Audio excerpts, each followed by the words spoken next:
Okay, so good evening all and welcome to tonight's meeting of the Council's Economy, Place, Access and Transport Scrutiny Committee.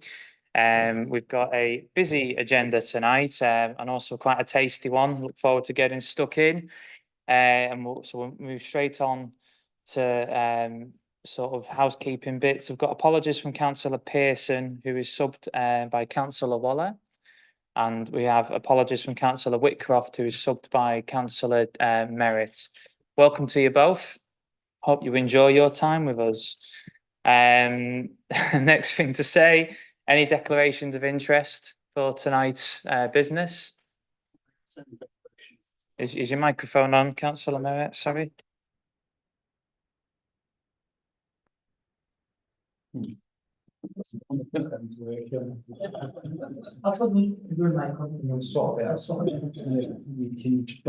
Yes, right.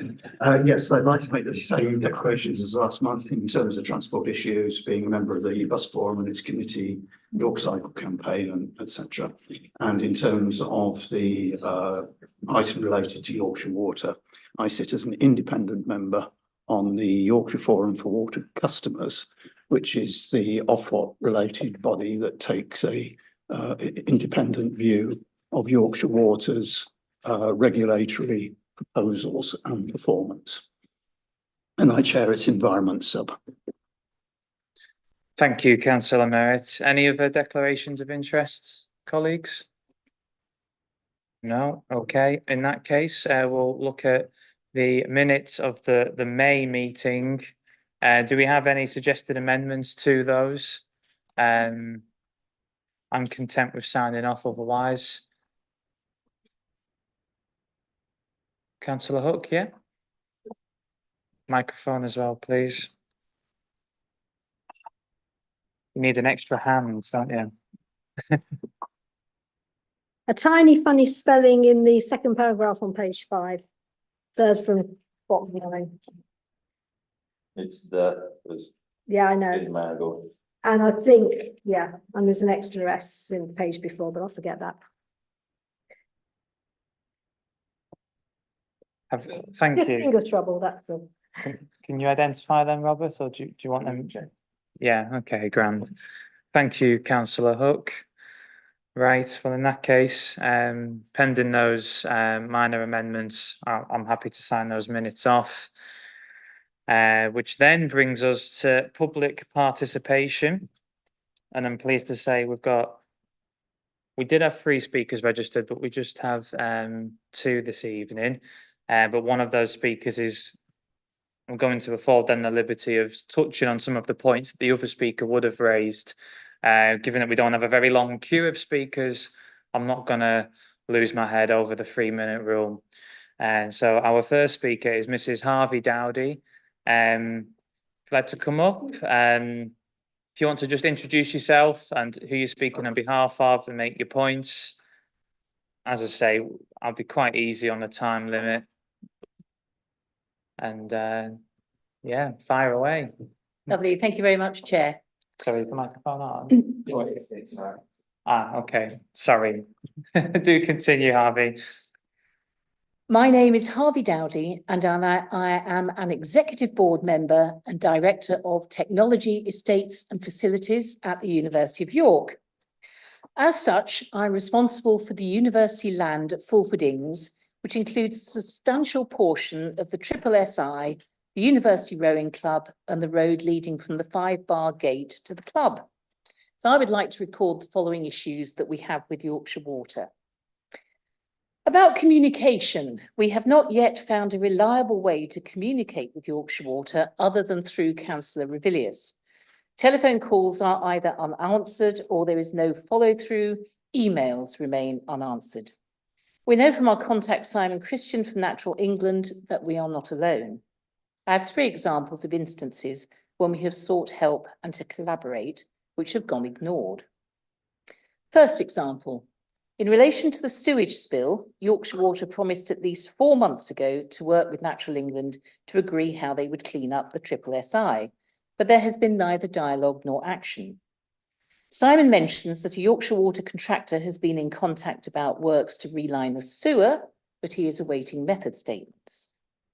The damage that has been caused to the SSSI is still visible, and it also increases the risk to university staff, students, local residents, domestic animals and wildlife who use this area on a daily basis.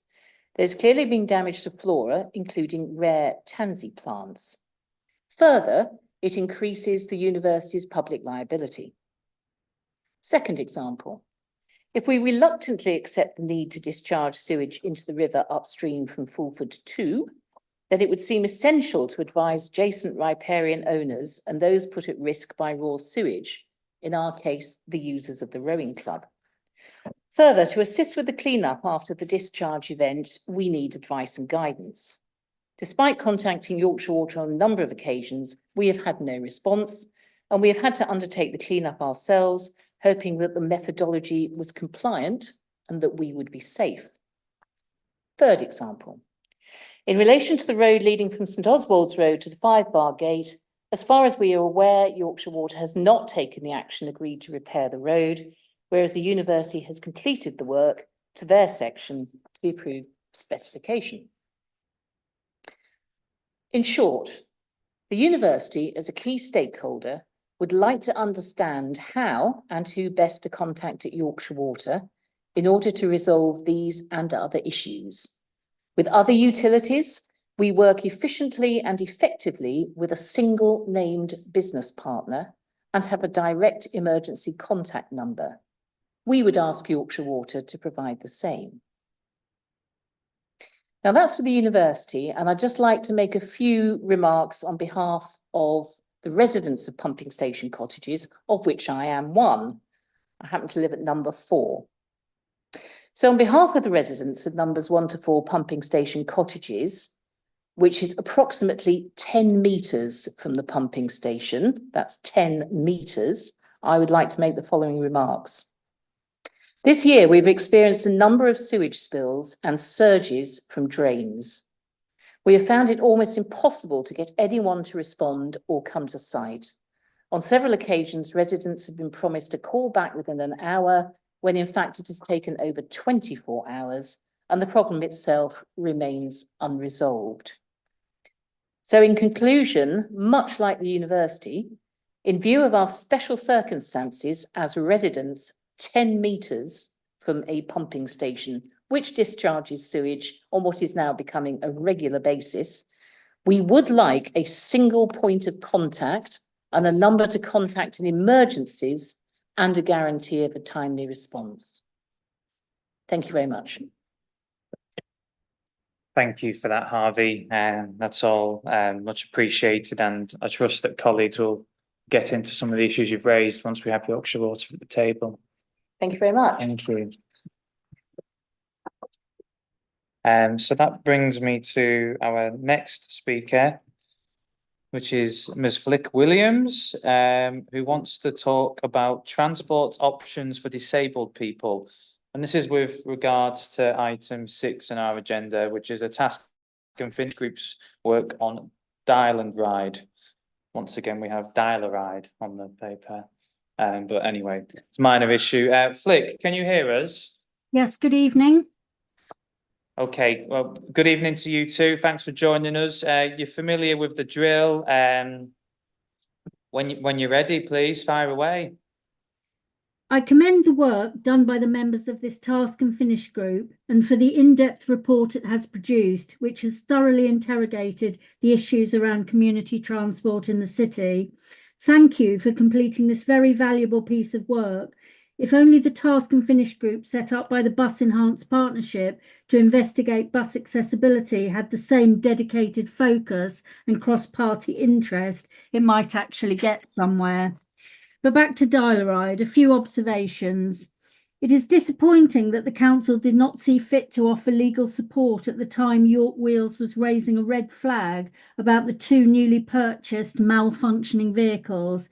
It seems a classic case of, for the want of a nail, the shoe was lost, etc., because that failure to offer the appropriate support in a timely fashion has led directly to the loss of the whole service. And let's be clear, those hardest hit are wheelchair users for whom the car service run by York Wheels is not a substitute for wheelchair accessible minibuses. They are already those with fewest transport choices, and this feeds into the bigger picture, which as the Scrutiny Committee with oversight for transport, you must also consider. First York, as the main bus operator in the city, purchased 53 new EV buses with government zebra funding, with only a single wheelchair space, despite assurances to the contrary. The week before last, Licensing and Regulatory Committee granted Uber a licence to operate, despite them saying openly in the meeting they would not offer wheelchair accessible taxis on their app. It is my contention that this is actionable under the Equalities Act, from which the regulatory and licensing framework is not exempt. So imagine my surprise when I read Uber's name on the list of organisations consulted as part of this report. What possible interest would they have in community transport when they have zero interest in fulfilling their legal obligation to not treat disabled people less favourably in the operation of their regular service? But that was, of course, before they were granted their licence. So I imagine they are rather less interested in falling over themselves to be helpful now. Research studies show that in cities where ride-sharing companies arrive, over time, the number of wheelchair accessible taxis in the fleet falls, owing to effective unfair competition. So now we have previous dial-a-ride minibus users either competing with the already huge unmet demand for wheelchair accessible taxis, or just remaining socially isolated at home, totally unable to participate. For those of you who struggle with lockdown, just imagine that as your permanent situation.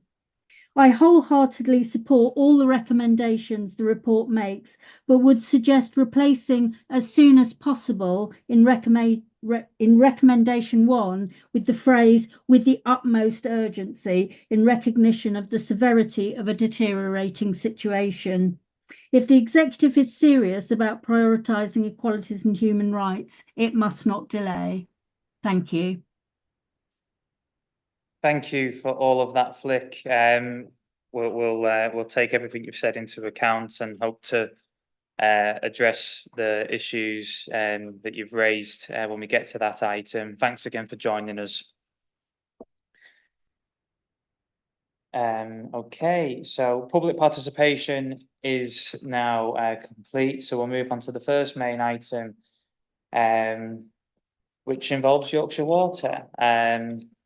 And we have a couple of guests from Yorkshire Water with us this evening. If you want to take a seat at the front of the table. Forgive me if I pronounce this incorrectly. Is it Tim Myatt? Yes, that's right. Great. So Tim is the head of corporate affairs for Yorkshire Water, and he's joined by Victoria Hickey, who I've got here as being the portfolio manager for Yorkshire Water. Is that correct? So I'm currently. Is your microphone on? Sorry, we want to get it right. That's the one. It is now, yeah? Yeah, go on. Okay, so I'm now interim head of River Health. So yes, the role, that's very recent though. So that's why Great. it's different to what you've got there. Yes, well, thank you for the clarification. So this item, just by way of a bit of background, this has come following members raising it as a concern as part of our sort of work planning discussions. And this is regards to sewage dumping and Yorkshire Water's performance and improvement plans. This kind of issue has come up in the media locally and nationally quite a lot, especially more recently with this election looming over us. So while as a council we have no power over Yorkshire Water, it's definitely in the public interest for Scrutiny to have this kind of conversation, and genuinely I'm very grateful that Yorkshire Water said yes to our invitation, and I'm grateful for you both being with us tonight. We'll take the report as read, but if you want to give a brief summary of it, we can then get into any questions that members have. Yeah. Thanks. Thank you, Chair. Yes, so as the Chair covered, I'm Tim Myatt. I'm the Head of Corporate Affairs at Yorkshire Water. I've been in that post for just coming up to 2 years, but been with Yorkshire Water for around 5 years. And the Corporate Affairs team, our aim within the business is to make sure that we are engaging with stakeholders, both elected councillors, also council officers, environmental NGOs, MPs, etc., and also that we are responding when things go wrong. And so on that note, I suppose turn straight away to what was covered in the public question there and the public statement. And just to say that I'm happy to act as a named contact within the business on those issues and to seek a resolution to them. What I think the thing that came through in that statement was a lack of response. And, you know, whenever anything is raised with us, we want to investigate it, we want to resolve it, and we want to inform people what's happening throughout that process. And you know, it sounds like that hasn't happened in that situation. So I'm really sorry. I'm happy to make sure we go and investigate and to communicate with the people involved. It would be useful if we could have the statement, which I believe has been handed over to a member of your team, or a copy of the statement, so that we can go and investigate each issue as it was presented to this committee. I'm also happy to meet with the university and to arrange for residents to be contacted and updated as well. Also, on just as a, I suppose, link to that, tomorrow I'll be meeting with James Gilchrist and his team, so directors level contacts from City of York Council. That's something which we do on a quarterly basis with several other councils across Yorkshire.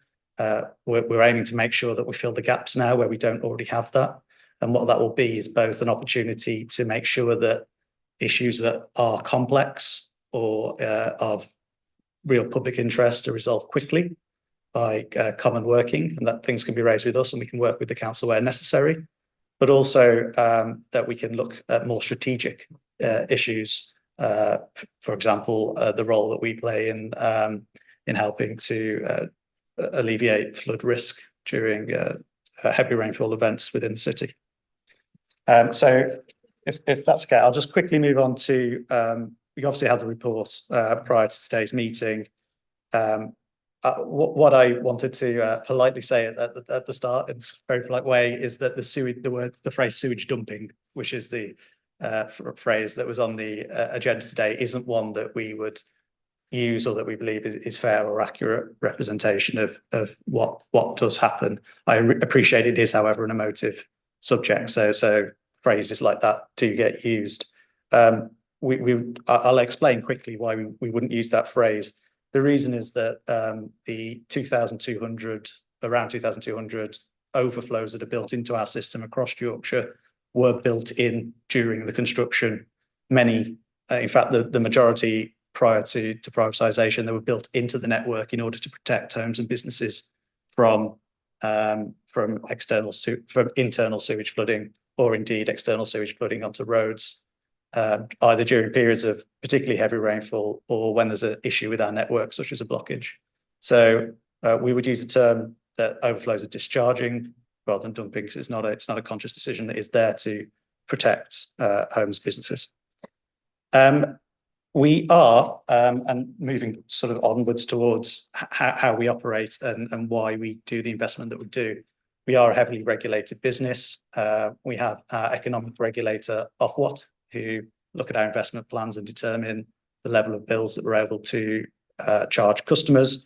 We have our environmental regulator, the Environment Agency, who look at our plans for where we're going to invest and direct that investment as well to a large degree. And we have the Drinking Water Inspectorate, who are a small but really important regulator in making sure that our drinking water is safe and remains of a really high quality, which it is when compared to global comparators. And of course, all of those regulators operate under an arm's length role away from government, mainly through DEFRA, so the Department for Environment, Food and Rural Affairs, who every 5 years set a strategic policy statement, which the regulators then take and interpret and direct to us where they think our investment should be going. Those 5 year periods, we are coming to the end of one now. They are called asset management periods, and 2020 to 2025 is the current one and will end next April. So we are in the process of delivering a significant amount of investment in this year, over 800 million of investment across our operating region. The next period starts in 2025 and will run until 2030. Because of our regulatory processes, we submitted our business plan for the next, for 2025-2030 in October 2023. We were supposed to receive a draft determination at the beginning of June, but due to the general election, that has been pushed back and is now due on the 11th of July. That draft determination will identify things that they don't think we should be investing in, how efficiently they think we should be providing our services. There will then be a consultation period, and then a final determination will be made by Ofwat before Christmas 2023 is what they're hoping, but that there is some discussion about that due to timeframes changing due to the general election. That business plan is currently totaled at 7.8 billion, which is a significant increase from the current 5-year period, and that is largely due to the enhancements on networks, not just to do with sewage discharges, but to do with the provision of drinking water, water security, also to do with customer service and how we make sure that during an incident we can protect vulnerable customers and make sure they are receiving bottled water and water supplies, for example. And I'm now going to hand over to Victoria just to cover off some of her role and particularly around river health. Thank you, Tim. So yeah, as previously introduced, my name is Victoria Hickey and I'm interim head of river health at Yorkshire Water. So I've been in role for about 2 weeks.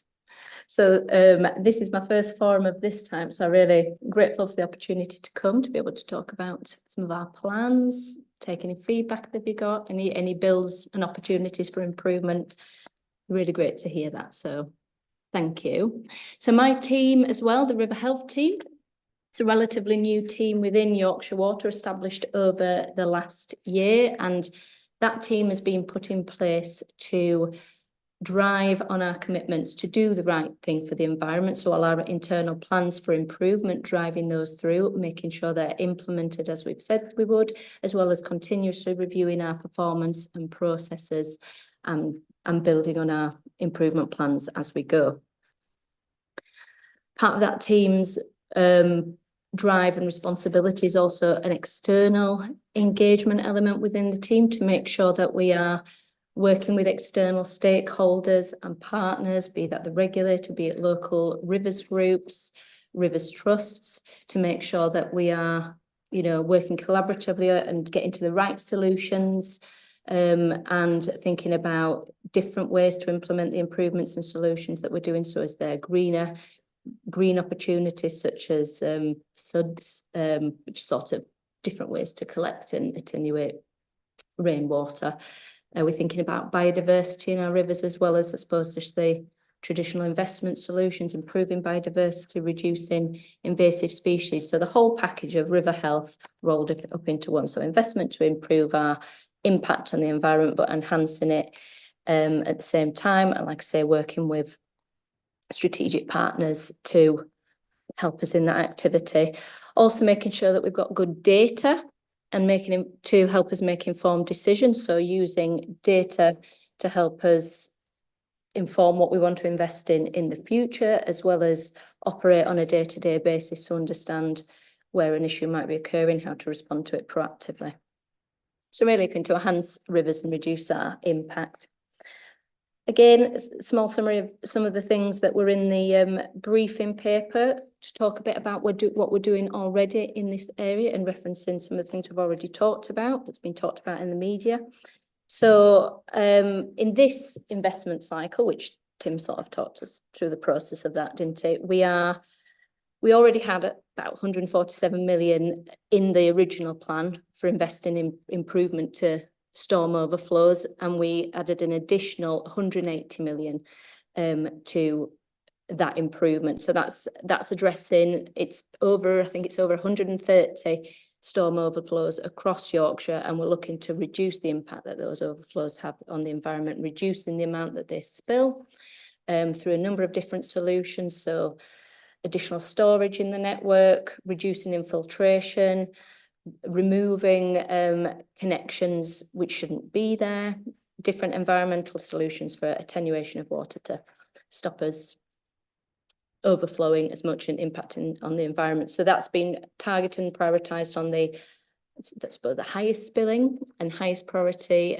overflows as agreed in, I suppose, with our stakeholders and the Environment Agency and DEFRA. There's around, I believe there's 9 of those in the York area, just for your specific reference there.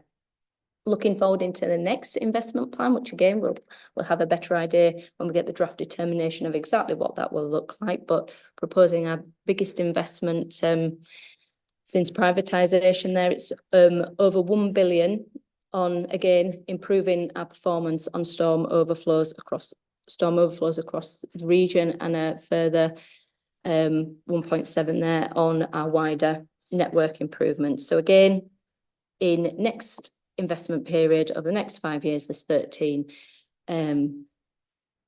overflows in York identified there. We've also just gone live with our it's near real-time live sewer overflows maps. I don't know if anybody here has had a chance to have a look at that, the link on the internet yet. So it gives you a live picture of which of our overflows might be spilling at any one time. So I encourage you to go have a look at that. So I think this is a really big step forward for us and the water industry a whole, because everybody's gone live largely at the same time. I think it's all about being very transparent about our performance, very open about that, and giving customers and the general public the opportunity to be informed and make decisions based on the information that they can see there. We've also invested in, over this AMP, in our phosphorus removal at our treatment works. So one of the key environmental components which you want to reduce going into the rivers. So that's about 500 million, of which 10.5 million's in York. So that's improving our treatment work processes to remove more phosphorus from the processes before discharge to environment. So another really positive step there. And alongside that is continuing with our proactive investment in the network. So regularly CCTV in our network, identifying potential issues, resolving them before they happen. And another thing which is really important to us, going back to my data point earlier, is continuing to increase our visibility of our network through data. So putting monitors around our sewer network. I mean, we've got 52,000 kilometres of sewer network, so having greater visibility on how it's performing through monitors and data to understand how it reacts in certain rainfalls, where there's a potential issue, developing and being able to resolve that proactively. So that's a really big part of our strategy, is having better visibility and using that data accordingly to manage our processes. So that's a little bit of an overview of what we're doing. I think we'll leave it there, Chair, and go at your questions. But I would just say that if there's anything that's really, sorry, if there is anything that's really specific, then it might be that we need to take it away and come back either to the committee as a whole or to an individual councillor if it's a ward issue. My team, as I covered at the start, we do accept incoming casework from. We actively encourage incoming casework from elected members. So I would be your name contact there on my team email address. Great. Well, thank you both for that introduction. I should have said as well at the beginning that Victoria, you have to leave us about 6:30, don't you, this evening? I do. Yes. So don't be spooked if she gets up and goes. I'll finish the sentence first. Yes, okay. Well, I'm sure members will have a variety of questions. I'd like to raise a couple just to start with, but who's interested in asking something? I'll make a list. I've got Healy, Waller, B. Burton, Benton. I'm gonna be here all night, and Councillor It's good. That's why we're here.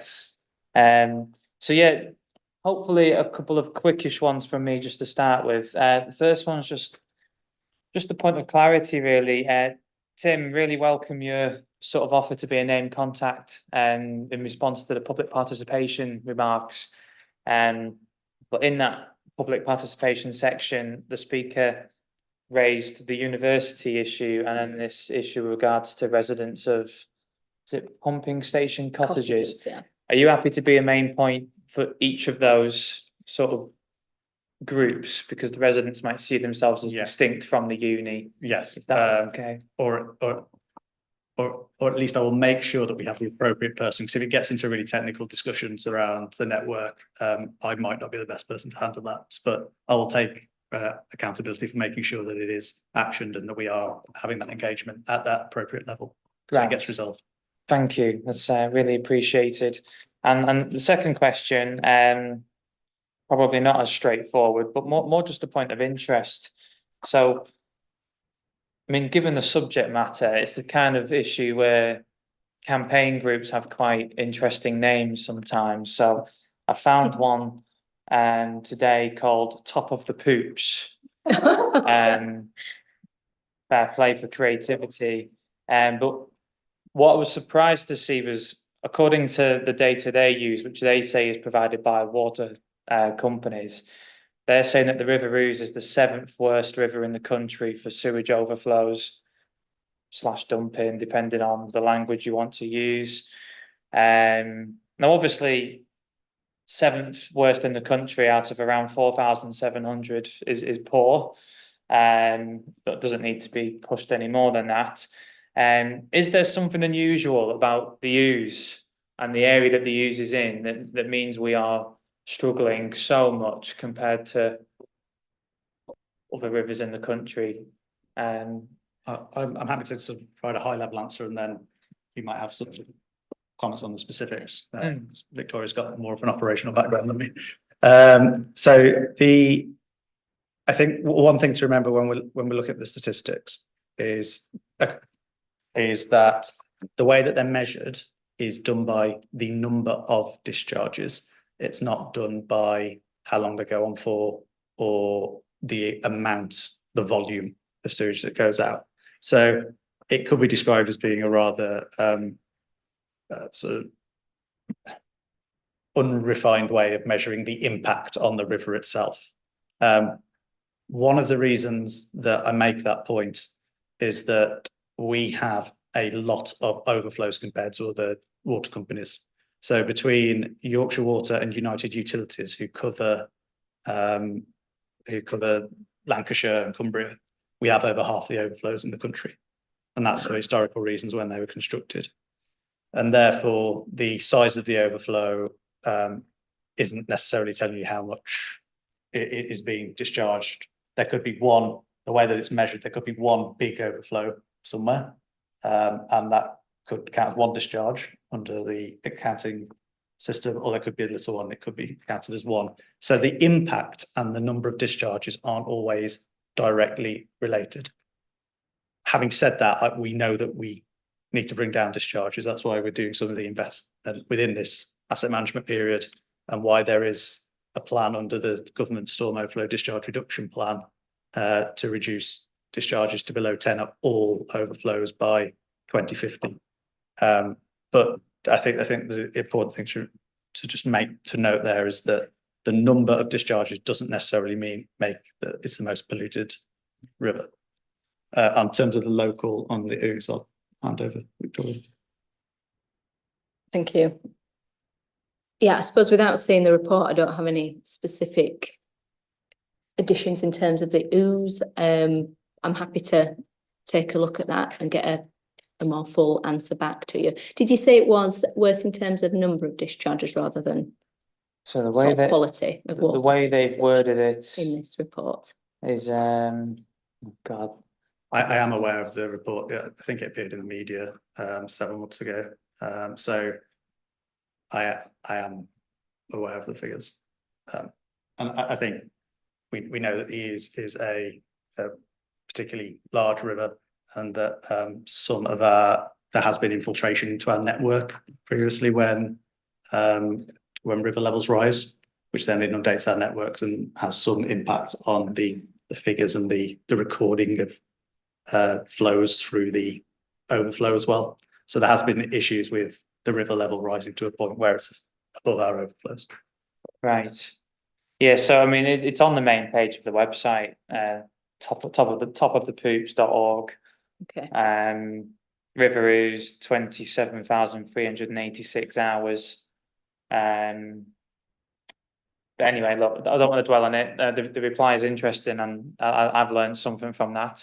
That's just to add, that's not me trying to say that there's not discharges, there's not too many. Sure. It's just, I think there is some nuance to how these things are recorded.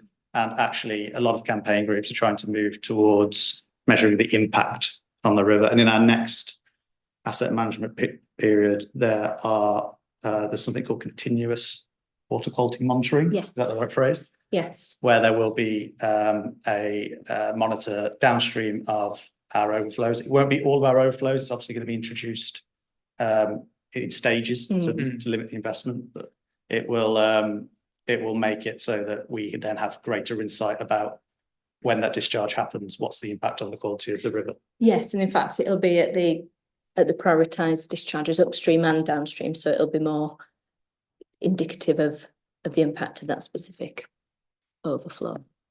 Right. Yeah. Thank you for that. I'll go to my queue of colleagues. Oh, it's supplementary. Sure thing. Fire away. Councillors forget. Picking up your point about the number of discharges doesn't necessarily correlate to the effect. In terms of water quality, where does the use sit percentage-wise? I don't know that, and sort of with without wanting to seem to be passing the book, that would actually fall under the responsibility of the Environment Agency. Okay. So our responsibilities largely end at the end of our pipe, but then relate to any impact that has. So we manage our assets. The overall health of waterways is done by the Environment Agency, overseen by them there, because there's of course lots of impacts on the health of waterway, not just the water sector. And there is a lot of that information online. So you can go down to even specific sections of waterways to look at what the quality is, how it's viewed from an ecological perspective this is, and what the found impacts from sectors on that section are. So in some it might be industry, in others it might be the water sector, others it might be agriculture, it might be runoff from roads. So the Environment Agency have responsibility for that. Thank you. Councillor Hook. Thank you very much, Chair. It's great to hear about you being the contact, because that was one of my points, the fact that I did have a contact with Yorkshire Water, and then they moved on, and then I lost them. And every time there's an issue, you want to reach for that number, but there's no one there at the other side. So hopefully we'll get your email address and your telephone number all sent to everybody. So that would be absolutely great. One thing that's nothing to do with your report, but again on contact, if you look at water streaming down a road and it looks quite clear, and you don't know whether it's fresh water because there's a water leak in a pipe, or it's just drainage water coming out of somewhere. So you've no idea whether it's the council responsible or the Yorkshire Water responsible. Residents at the moment, they try ringing Yorkshire Water because the instinctive water, Yorkshire Water, and they say, oh, nothing to do with us, it's to do with the council. The council come out and say, nothing to do with us, it's Yorkshire Water.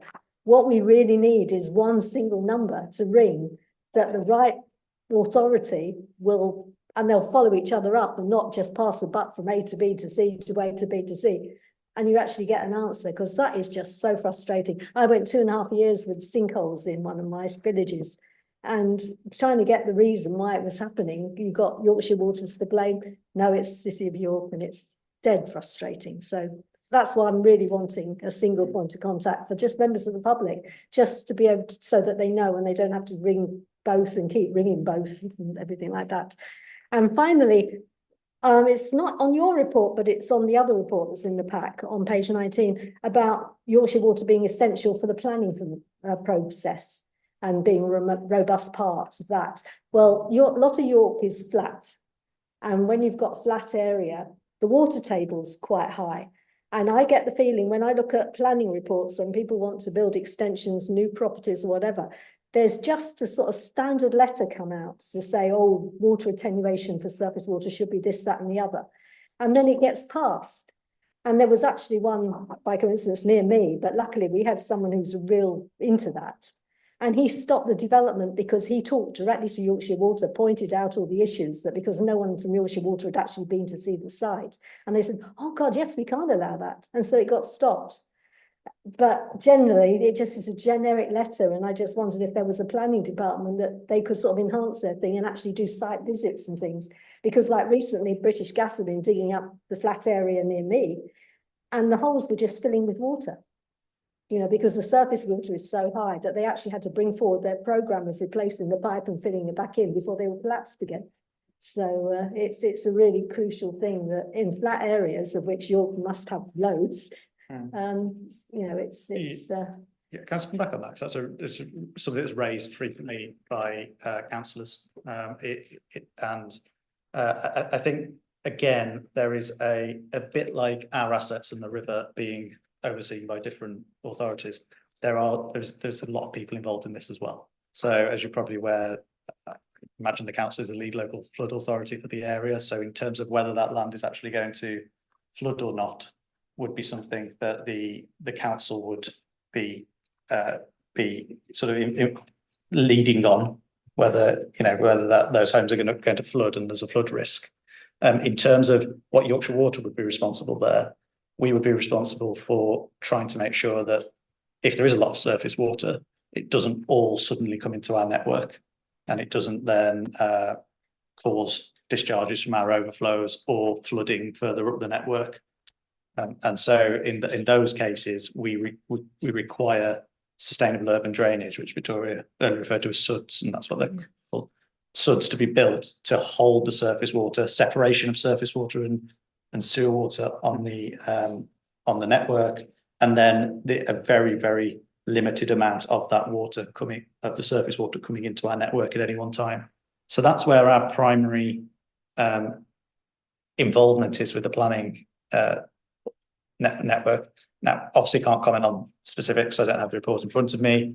It sounds like in the case you mentioned where Yorkshire Water got involved, it might be because the plans for the network weren't sufficient to handle the surface water without it all coming into our network at one point. And I've mentioned that we're starting off a series of meetings with council officers tomorrow. One of the drivers behind that is to make sure that we are having discussions around are the planning team here getting what they need from our developer services team. So we do have a team who do it. And also when it comes to investigations on what's happening on the road, again, that is something that might fall between two authorities. And so you need to make sure those two authorities are working closely together. I can't promise a single number because we don't have a joint team to do that across the council and Yorkshire Water. But in terms of how we work together and make sure that people aren't being left in limbo, then we can definitely work on that. And I've got it written down as something to discuss with them tomorrow. Thank you for that. And next I've got Councillor Healy. Thank you, Chair. I've got two questions, but I'll only ask one. And if you can add me to the bottom of the list, I'll ask the second one later. It's on point 2.3.1 on your paper titled River Health and Storm Overflows, where you mentioned there's 3 types of sewers, foul, surface water and combined. Across York, is the dominant sewer combined, I'm guessing? I don't know the specific answer for York. I can take that away. So is combined the dominant sewer in York is the answer. But it's across the vast majority of our region. Okay. So for new developments, I presume you insist on not having combined sewers. You insist on they're separated, coming back to your point on SUDs. Yeah, that's the direction that we need to be going in for all the reasons I've said before, sort of reducing surface water entering the systems, and to keep them separate is a big part of the company strategy. Okay, so for new developments, it's something that you insist on. So we don't have to worry about making the problem worse, in other words. It's something that we asked for. We, Oh, okay. we can't insist on it because it's the planning authority that makes the decision. So and again, we're getting into the technicalities here, so I'm hoping I haven't understood something wrong. But we do have our standards advice that we give out to most developments, and one of the things that we request is for separation of surface and sewer on the new development. Okay, thank you very much. Thank you for that. Next, I've got Councillor Waller. Thank you, Chair. I have a few questions, but I'll start with complimenting Yorkshire Water on your Yorkshire Water Help Twitter account, X account, which is the only reason I'm still on Twitter. Because it is incredibly fast at coming back on specific faults in the network. And during the winter, when there's the freeze and then the thaw and you get lots of burst, it has been very helpful in being able to respond to residents. So I really put that on record. I think in terms of higher level issues, I'm pleased to hear about the connections that you're trying to make here, because certainly in terms of roads adoption, I hope that tomorrow you'll be talking about Lowfield Green and the connections there, because that's holding back the completion of the road network there. But there's also other roads where it's unadopted. Bowling Lane is an example where the developer has gone bust and it's uncertain. The residents are struggling to get an answer about who is going to make that underground network right so that the road will be right. I'm very excited about your new map. Yes, Acomb combined sewer overflow. It needs to be connected to your system because it's yes. There's a few around York, but it's good to have that real-time information.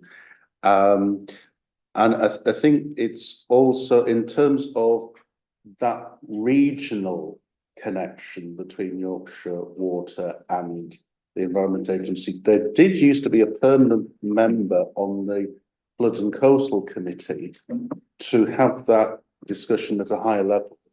That seems to have fallen by the wayside. And I think for those, it was specifically brought in the discussions on the big investment programs that you were developing, because you were talking about lots of money regionally and how that fit in with the approaches, the cross-catchment approach to the problems the region faces in terms of surface water drainage as well as river drainage.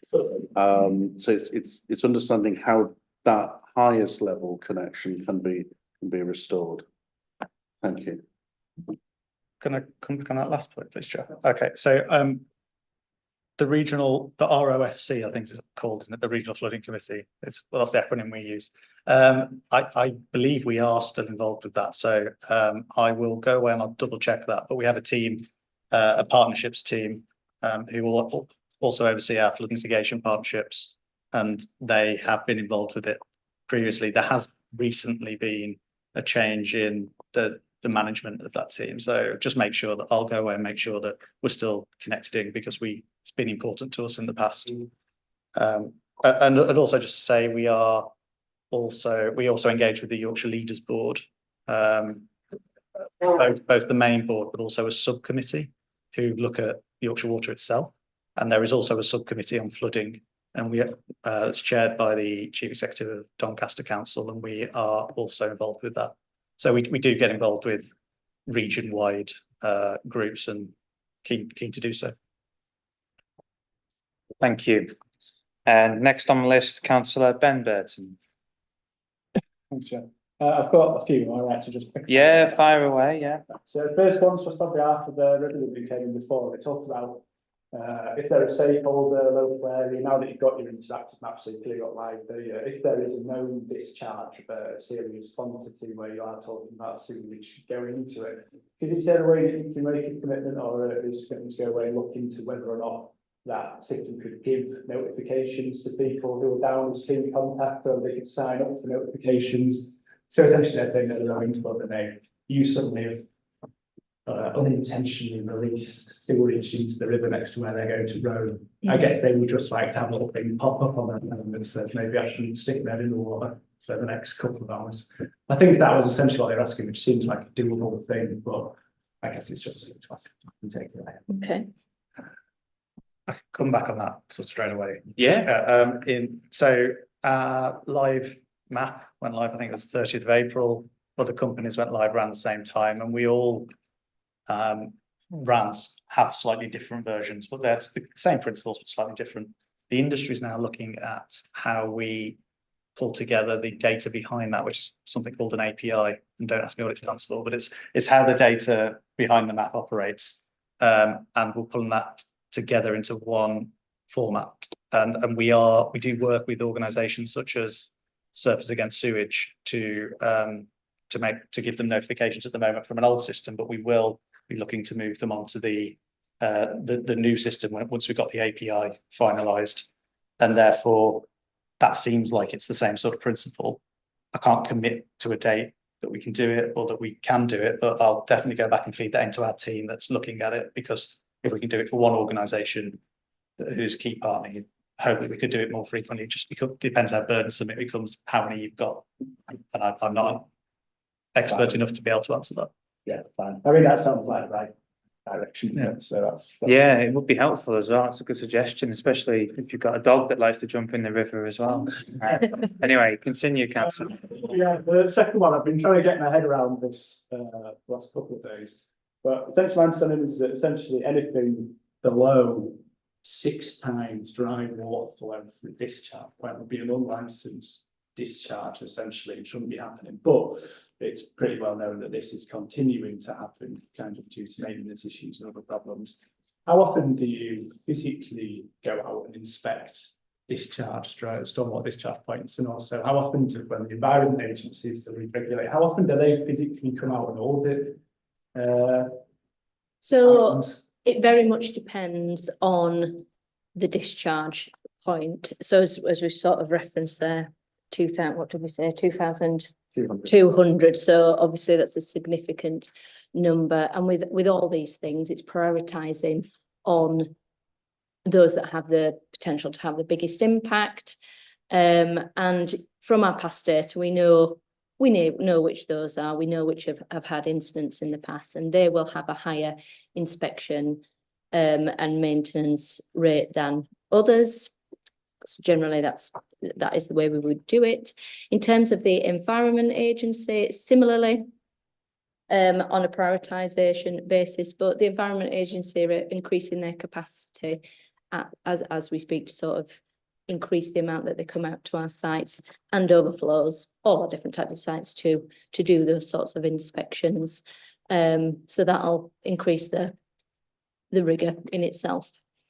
And yeah, that's part of our strategy as well, is having more eyes out on ground and working with partners to help, you know, if and our river groups to have additional inspections out on sites where needed. Pollution watch, yeah, that's sort of what I'm trying to explain. So largely we're moving towards trialling in the air, working with Airs Rivers Trust, an app. So it wouldn't be like a Yorkshire Water, I suppose, maintenance visit as such, but it's one that you walk past on a regular day on walking the dog, then, you know, it's almost like an adopt and outfall approach that, you know, you might be somebody who could take a photo for us, tell us it's okay, or if you thought there was something untoward based on a sort of set of guidance, then let us know. So that's something we're working towards as well, like utilising the community and our partner groups to help us have that more day-to-day interaction with those outfalls as well. But that's in its infancy at the moment, but I know the water companies have, utilised that approach quite well so far. Thank you. Councillor Burton, any more? Thanks. Yeah, one last one. It's a bit of a cheeky one, but I've been treating myself to going back through your financial reporting for the last kind of decade, really. And what I really like is that you've got some really great commitments in the last couple of years and some fantastic commitments for the next 5 years. But if you went back to about 2014, 2015, that kind of time, enhancement investment was significantly lower than the amount of money that we're talking about putting in now.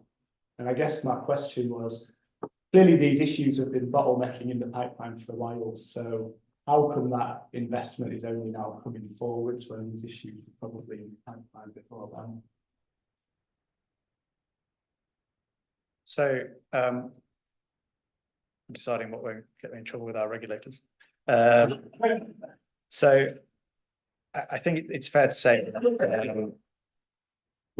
we might argue as a water company or suggest that in the past there has been a focus on keeping bills down at the cost of investment, and that we would have liked to have seen more investment previously. A lot of what we can and cannot invest in within asset management period, as I covered in my introduction, is directed by our regulators and also through the government through its strategic policy statement for the sector. So I think there is an understanding that there needs to be a significant amount of investment now. It's already ongoing. We are doing that in this year the highest amount of capital expenditure that we have done previously, and it will continue into the next asset management period as long as the final determinations is in line with the current plans. But in terms of why it hasn't happened in the past, it partly due to top-down direction, and it's potentially around as well the health of our systems, whether we have been doing the right maintenance and to ensure that our systems are operating correctly, and we've been investing in that and replenishing what we do have. But also we are improving our maintenance systems at the moment through quite a big plan of modernisation across our network to make sure that the networks we do have operate more effectively. Thank you for that. Next, I've got Councillor Bentham. Thank you, Chair. Obviously, we're coming to the end of the current investment cycle and awaiting news on the next 5 years. How confident are you that the investment that has been made and the investment that will be made will have a material impact in terms of reducing the number of overflow discharges? I was just thinking about with surface water drainage being a factor in prompting those discharges. To what extent is that an issue you feel you have sufficient control over, or can gain control over through the investment to make those instances of discharges less frequent? So how confident are you that the investment you have put in and will put in will make a material impact, or is there a risk that factors beyond your control could impact on the effectiveness of that investment? So it's an interesting question and could go down several routes, but I think the first thing to say is that we have something called a drainage water management plan now, which looks forward 25 years, into how we manage our wastewater networks. As part of that, we are meeting the government storm overflow discharge reduction plan, and we have a plan in place for roughly when we'll invest in each 5-year period, which in overflows we'll invest in under the current targets within that plan. And as we get close to those dates, we will identify what the solutions are going to be. And often the solutions are taking out the surface water from that area, or at least the majority of it from entering our network. And it's we often refer to as replumbing Yorkshire. It's trying to take a lot of the surface water out of our network so the sewage is separate. And the other point is, of course, that we make plans now. The one thing we can't control is climate change. So how our weather it's going to behave in the future, how storms are going to happen, how rainfall events are going to happen, is something that we are already seeing an impact on our networks in terms of really short, heavy downfalls. And it's likely that could happen in the future, and we're having to plan for that when we make our investment as well. Thank you for that. Next on the list, I've got Councillor Merritt. It's 6:30 now, by the way. Okay, I'll a couple more. All right, cool. Councillor Merritt, is your microphone on? In terms of the surface water discharges into your systems, what's the sort of rough apportionment, and do you have those figures, and do you have it by local authorities? So the proportion of the surface water, Discharges into your combined. I don't have that information, but I think it would also be different across the network.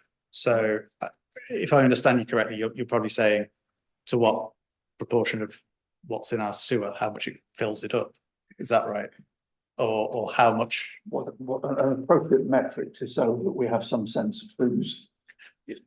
We'll go away and ask the question. No, obviously, as a city council, we are the highways authority. Yeah, how big a proportion of the source problem is actually York highways?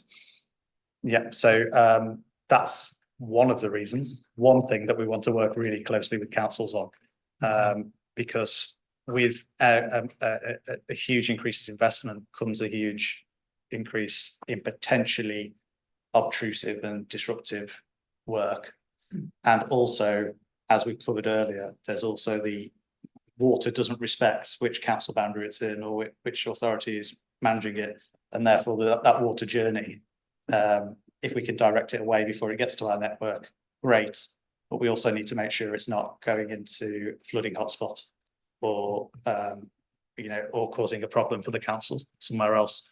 So that we're really keen to have those conversations with councils, and that's one of the strategic things we want to be speaking to them about. Thank you. Yeah, I mean, you were next anyway, so.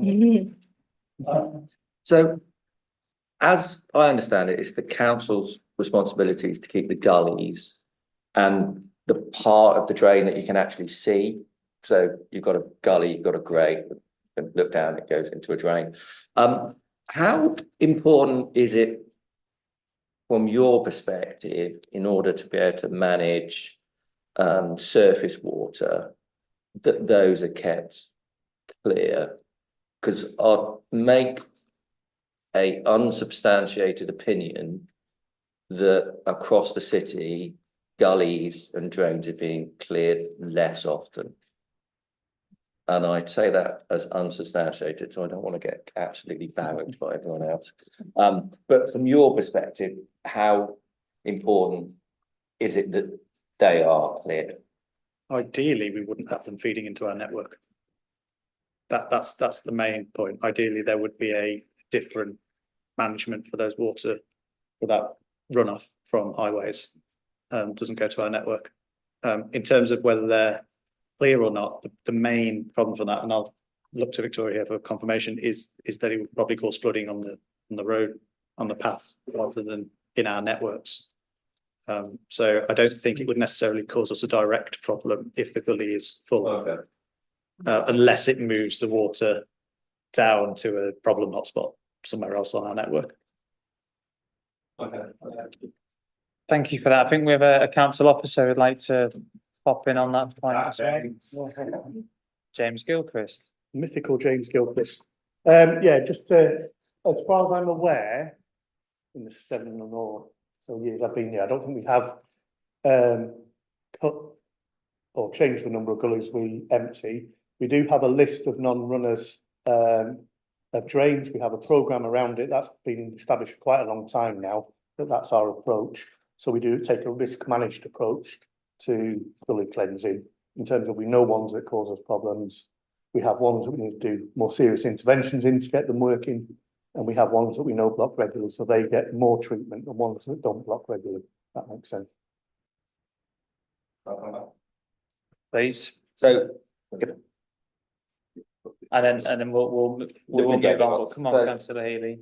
If I was to give you a list of the drains that are blocked in Bishop Hill, you'll be able to filter that through your priority list of them. Well, I think we probably know them, but you can submit them Okay, to us. yeah. But, yeah. I'll just be interested to know whether, Thank you for that. Next on the list, I've got councillor Chris Stewart. Thank you, councillor Carl Taylor. So it's actually a question from councillor Pavlovic, who I bumped into in the car park. So I'll have my best go at sort of asking it. But obviously with the direct sort of contact, he might get in touch. Otherwise, it don't need to be Chinese whispers. So he represents Hull Road Ward, and his concern was about basically where water is going into waste sewers on an overflow rather than the main sewer, and particularly the effect of HMOs on this, and that when you have a situation where it's, you know, due to the state of poor repair, it's not being sort of sorted out, and so you're getting this, you know, water going in the wrong sewer.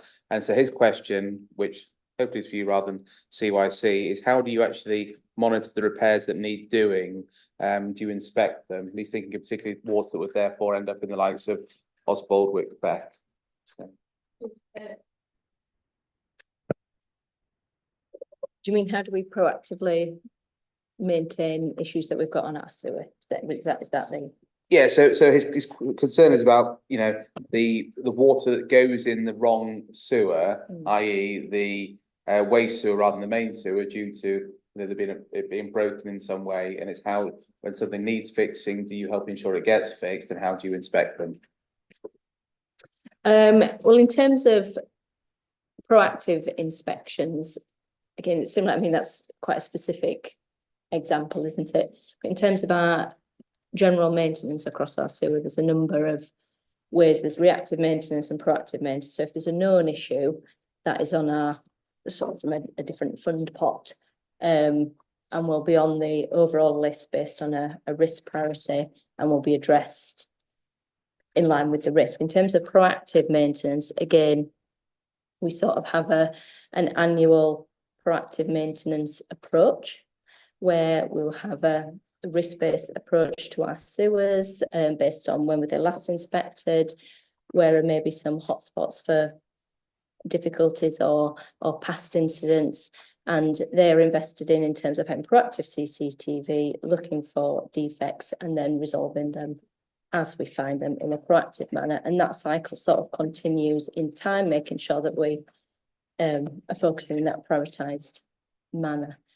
Does that answer the question? Well, I don't know, so I was only relaying it, but I think it sounded good to me. Okay. So yeah. And I think if there is a problem in the area, come through my team with the details that are circulated. We can link councillor Pavlovic up with yourself. I've got councillor Ben Burton, then I've got 1/2 questions, and then we'll move on if that's okay, because we'll have had a good hour then.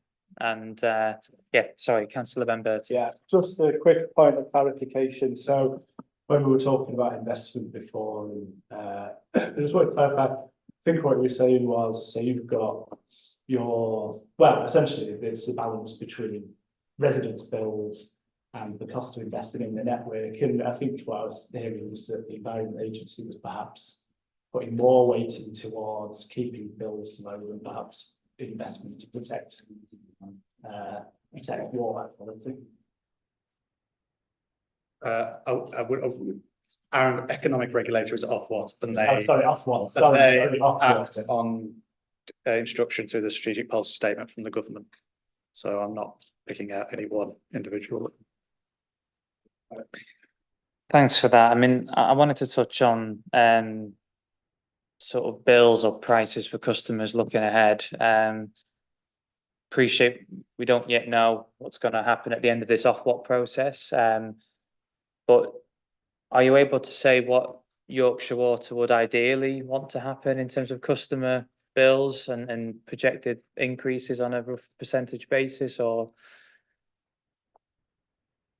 Yeah, there is going to be an increase that there will be because of the amount of investment that's going to happen. I can't remember the figures off the top of my head. I don't have them in front of me.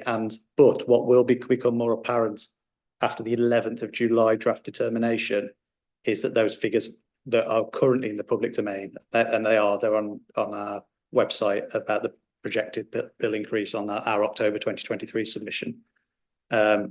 Those figures will change depending on what we get back from Ofwat and what the Environment Agency, for example, have decided comes in and out of our water industry national environment plan submission.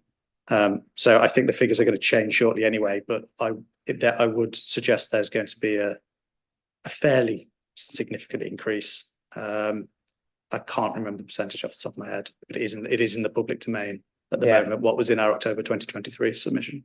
Okay, well, thanks for that. And two supplementaries to that. One is if probably when such a price increase lands, can the sort of public or customers expect, well, would the likes of shareholder bonuses be tightened up on? I appreciate, I think the chief exec refused a bonus last year of Yorkshire Water's boss. But obviously that always comes up, shareholder bonuses in this context of struggling infrastructure, overflows. What would Yorkshire Water's response to that sort of dynamic be? I will come on to that. I think just one thing I wanted to cover is with the anticipated rise in bill increases, we have also included a doubling of the level of support people we want to help through our support schemes, protecting the people in financially challenging circumstances from those rises. In terms of the bonus issue, our chief executive did turn it down her bonus last year. It was the first year in post. The way that it actually works is, and this is all publicised on our annual report and financial statement, which is due to be come out in the beginning of July, is that the bonus is actually tied to our performance, and that's performance across a range of metrics, including environmental performance. What's our environmental performance assessment rating? It also links through to both in-year performance, but also performance looking forward. So the bonus is partly paid in future years based on the long-term performance of the business. So it incentivizes the right decision making for the business in the longer term, rather than just trying to hit in-year metrics. So there is a lot of discussion about bonuses. It's something which across all sectors gets a lot of media attention. I would say that it's not quite as black and white as saying bonuses are bad, because actually there are tied to performance, both environmental, financial, and other wider benefits. And it's all in our report for people to see. It's publicised this year. Thanks for that. And I think you're right. There is always nuance can get missed, I think, is what I'd say back to that. So yeah, thanks for your answer. And my second supplementary, if it's mega quick, go on. Bonuses. I think what you were trying to get at, in addition to bonuses to senior executives, was the level of dividends and loan repayments back to your shareholders. As I understand, it's that aspect that has caused so much trouble for Thames Water, not individual bonuses to individual directors. Okay, fine. The way that we're regulated is that there is an anticipation of a certain percent that Ofwat calculate in terms of what is a reasonable expectation that will be a profit that you can return to your shareholders, and that you're given a range of targets to hit with the money that you have, and you're expected to hit them. Otherwise, you incur financial penalties, which of course eats into that return that you're supposed to be able to give back to your shareholders. So is that likely to be tighter? Is that likely to be tighter this time around than it has been previously? I couldn't answer that. Okay. Got some very last-ditch supplementaries here, so the best I'd be quick. Councillor Jane Burton. Very quick one.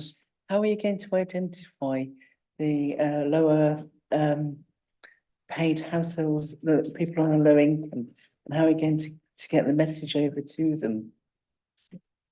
Thanks, Victoria. Yeah, it's a really good question, because actually, in terms of when people find themselves in challenging financial circumstances, the water company isn't always the obvious place for them to go, because our bill comparatively to energy and council tax is actually fairly low. But we know that we want to be helping people who are finding difficulties in paying, because otherwise bigger problems build up, don't they, in terms of debt management. So we actually work really closely with housing associations, with council housing departments, with debt support groups, and we have a large amount of people who we work in partnership with who promote schemes on our behalf. So rather than, you know, either waiting for people to come to us or trying to publicise it and trying to get people to pay attention through media campaigns, which we do some of that, but that isn't the most effective way of doing it. So it's mainly through working with partners to identify. Maybe a partner could be with food banks as well, letting them know so that they could pass that information on. If Yeah. you don't already do that, yeah. I'll take that away. I don't know if we do that already. There's a large number of groups I don't know we either, work with. but yeah. Thanks for that, Thank you. Councillor Jane Burton. That's actually pretty much my second supplementary. I mean, it's good that you're going to be pushing that support more, because I did think the number of people covered in the report is about 66,000, I think, in your area, or our area. And I don't mean to be cynical. I actually thought that's probably a small number for the geography we're talking about. So I look forward to seeing how that develops, really. I believe it's about 80,000 now, and Okay. I think we're trying to double that in the next Great. the next up to 2030. We do have difficulty getting people to access the schemes, because people, as I mentioned, don't view us as the first port of call. Yeah. So that's why we work with partners. Councillor Stewart, and then we'll wrap this up. Thanks, Jay. Just a quick point just on the bills rising or not. From the point of view of my day job in the stock market, when Thames had its biggest moment, when the market thought it was about to go pop, you know, that was over a weekend, and you're sort of coming into work the next day and thinking, well, will the utilities be down? There's not many left, but 7 Trent United utilities, and they weren't. They were up, and they did quite well in the days after. And I think that's very much because the market viewed the situation as being that we know investment's only going to increase in the water industry, you know, with all the sewage and things that are in the news, but very much based on the whole Thames warning that it did nearly go pop. The regulator's definitely going to allow notable increases in bills. So I think, you know, we definitely are going to see that happening. You know, if investment can't go down, and you know, we can't have companies going bust, then there are going to be increases in bills that will put people under strain. As has been said, it is obviously a very small part compared to council tax for people. So just a comment, really. Yeah, thanks, Councillor Stewart. We've covered a lot of ground in this last hour, and Tim, I'm very grateful again for your representation this evening. Normally at the end of these items, we'll discuss recommendations, but they're often they have to be to the council's executive, and we can't really make recommendations of you, but you have made a couple of commitments and made a few notes of suggestions this evening.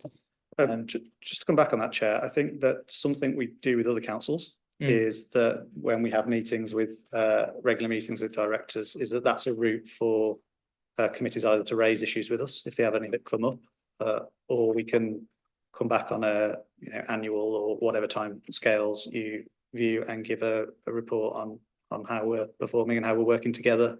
Hopefully the sort of day-to-day issues will be smoothed out through improved contact between the council and ourselves. But that's always happy to sort of work out how we work together.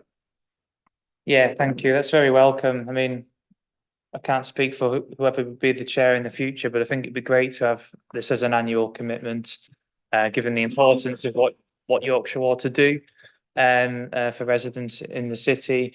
And yeah, coming back to the initial public participation comments, I really hope that the university and resident issues can be jumped on in fairly at a fairly quick pace, but we have a commitment there.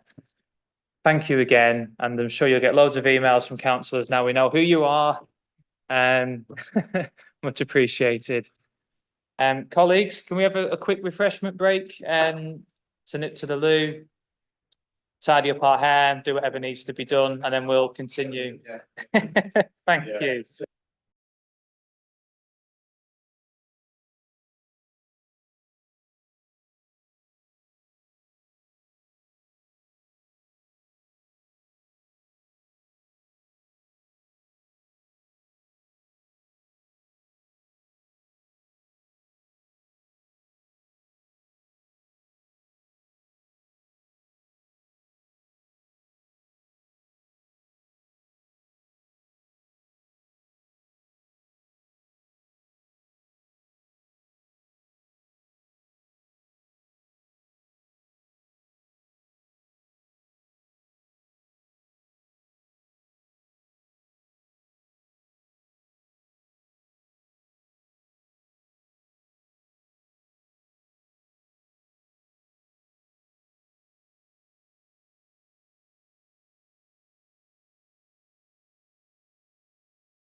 So, whoops.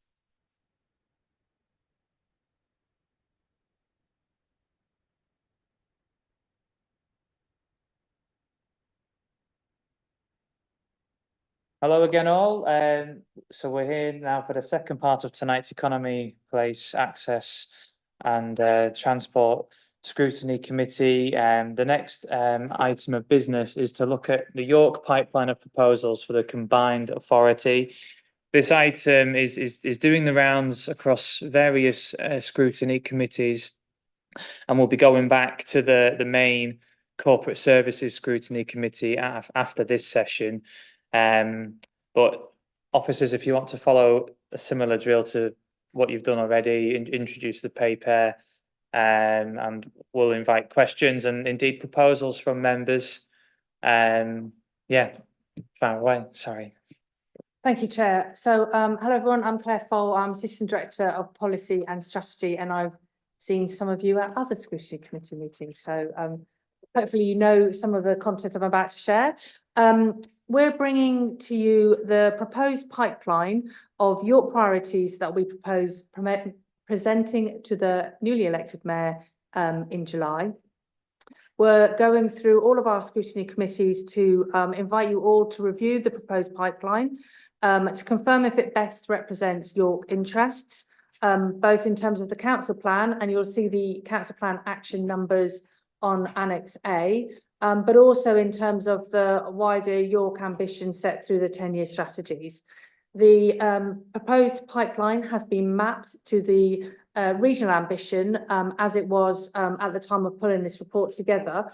That regional ambition is evolving, as you'd expect with a newly elected mayor. And if you look at paragraphs 14 to 15, you'll see the regional framework that we mapped the proposed pipeline to, that was approved by the Joint Committee in March. And you'll also see the emerging regional framework that we believe is going to a mayoral committee in July. I'm looking at Sam for that. Yeah, definitely July.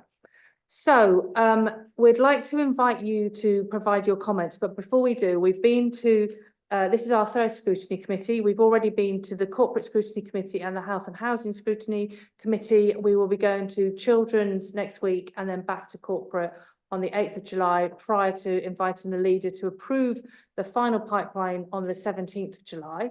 I'll just invite Sam to give an overview of the recommendations we've had from the previous two committees, some of which you'll know because you were part of those scrutiny committees and some of which might be fresh to you. So, Sam, over to you. Thank you. So I'm Sam Blythe, Strategy Manager in the Corporate Policy and City Partnerships team.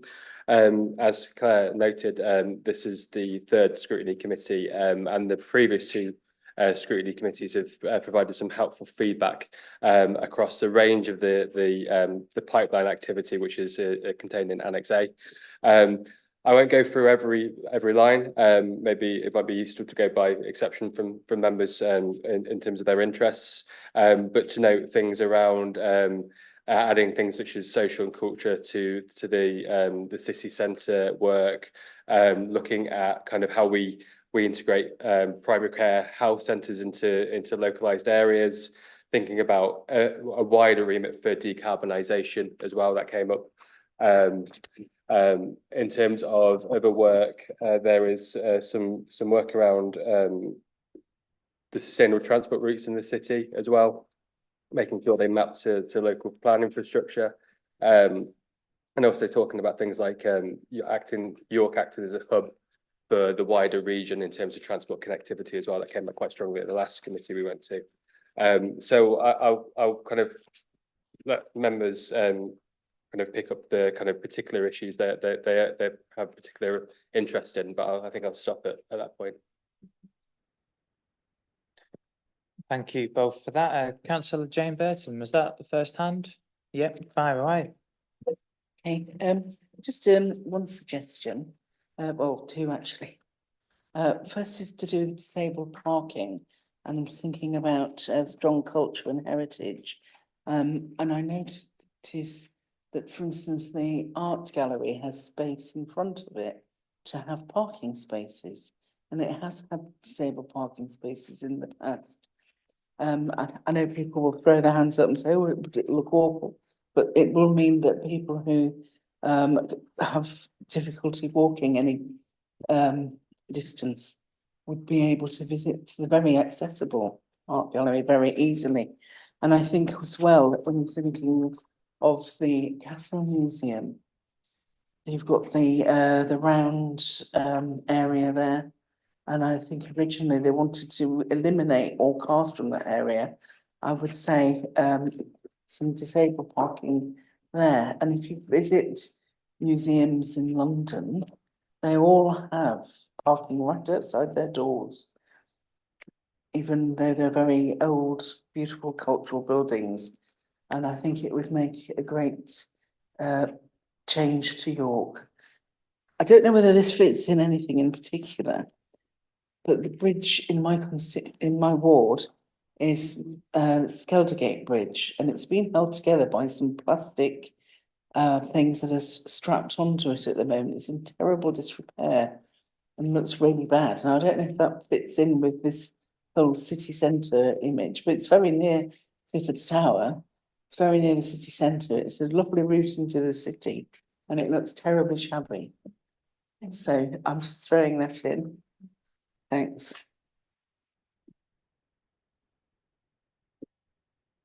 Councillor Benton. Thank you, Chair, and thank you for taking on board a lot of the comments that came out of the discussion about corporate scrutiny, some of which I think trampled on the toes of this committee, which I really should apologise as a chair. And it's good to see the explicit reference to Castle Museum in terms and the cultural bit, but in terms of the Great Places for All, I don't know whether it's a formatting issue, but the first green line, our city centre, Castle Gateway seems to have disappeared. I don't know if the text has fallen below the line, so it's no longer readable. Can I just check it hasn't been scrubbed? It's still there, just not visible. So in the copy I've got there is on there, so it must have just fallen off the bottom. Okay. I just wanted to check that hadn't been a sort of dramatic feedback from the previous committee that caused it to be removed. Thank you, Councillor Benton. Councillor Stewart. Thanks, Chair. Yeah, 3 questions. I don't know if you want them all as one or. So the first question is probably quite a quick one. It says 11B that the new mayor will have full devolution of the adult education budget. I'm trying to visualise what that is. Is that anything grander than obviously the left got some adult education funding? Are there all sorts of other strings to it, or is that really it? And the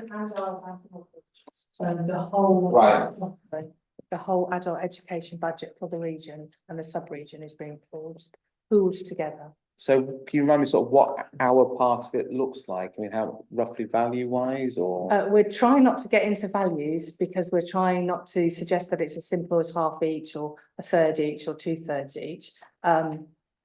Because I mean, for example, if you take adult education, they're looking at what they can do across the whole region, which obviously will benefit York, but could also benefit some of the neighbouring towns and villages on the edge of our local authority boundary. Because actually, in terms of the services we provide or the services the mayor will provide, we're not looking so much at boundaries, but how you can connect to and from those kind of interventions and that support. Yeah. Okay. My next question is obviously, with it being the combined authority, to what extent do we try and find projects that are, about the authority area? I mean, obviously, for example, York is the heart of, the new area, whatever people in other cities might say. And so what's good for the city centre, hopefully it's good for everyone. But are we trying to make more, because obviously a lot of the things in here are projects that we as a council will be looking to do if we had the money or if we could ask them. But we're trying to make, and it's a genuine sort of question, really. Yeah. Yeah. Do you mean to sort of take it from your kind of how we push it out to the region so that it becomes a benefit to the whole region and not just York? Yeah. Well, it's about how, it's not just about York. It's because we're part of a combined authority. We're trying to appeal to the mayor for saying this is how, So, for example, if we did something on, cross ticketing for buses, and how you get from York to Scarborough or Ripon, that would clearly be about the authority. Yeah. Or how much we just go for the best projects for York. Yeah, absolutely. So thank you. That's a really good question. Thanks, Councillor Stewart, in the sense that because we've mapped it to the regional ambition, obviously we haven't built all the business cases for each of the different proposals yet, but it wouldn't stack up as a business case if it didn't have a regional benefit. So an example would be the regional skills learning centre, which is on the back of the second page of the Annex A, an adult skills business case to track future funding could be co-located with the youth zone. That very much looks at providing essentially an adult skills hub or adult skills centre in York, but attracting to and appropriate to across the region. So inviting adult learners from across the region to come and develop their skills in a centre in York. Okay, and one more. Yeah, so my final question is, at the last time we discussed the would-be mayor, it was ahead of the election, and I asked the sort of question to Tracy Carter, who was here, about how much we'd be trying to get the mayor physically based in this building, and obviously Tracy understandably said we're not going to have conversations with the would-be mayor until they're in place. So it's probably not a question, but just to say that I do think it's really important we as a council are trying to get the mayor and their staff in the building. We've obviously got the space, and just really positive, and they'll have other people pulling them in Northallerton directions or businessy park direction. So that's the sort of way. And so a question sort of related to that. Now we've got the particular mayor, and this might not be a question for you, Claire. It might be sort of more a politician than Councillor Kilbane, maybe. Now that we've obviously got the mayor in place, do we have any sort of thoughts about where he would like to, I mean, obviously all sort of mayoral candidates, as I would say, came in talking about things like transport and housing and everything like that. But now we've got the mayor in place, do we have any particular thoughts about where they're going and how they're seeing things? I think actually, sorry, Councillor Pete Kilbane, Deputy Leader of the Council, also a member of the Combined Authority. I was at that scrutiny meeting, and I do remember talking with you, Councillor Stewart, about who's the next mayor may be following the elections. Well, I just remember it's been quite an interesting exchange, and it's funny how the world works out, isn't it? So the mayor at the moment is spending their time either based, there's the staff that are based here, the staff that's based in Northallerton, and the mayor is spending their time based when they're in the office between Northallerton and York. But actually the mayor is all over the entire region on a daily basis. So, it could be that the mayor's over in Bentham one day and then in Scarborough the next. So they're very much a mayor for the entire region, and there's no intention from the mayor to base themselves just in one place. There are employees of the Combined Authority work here, but there's also employees of the Combined Authority that work in different parts of the region too. I think for the mayor, it's obviously they are currently building their teams, and we need to actually work out what the Combined Authority needs, because a lot of the adult education is quite a good example of that for us at the moment. We've got adult education budgets in York and in North Yorkshire, but actually the team works across York and North Yorkshire. In fact, the director of the team is already split between the two authorities. So those all coming together into one team. But where they're based physically, that just depends where the need is, I suppose. So yeah. Thank you. Councillor Merritt, and then I'll go after him. Yes, thank you, Chair. On the transport section, which comes under the heading of transport connectivity,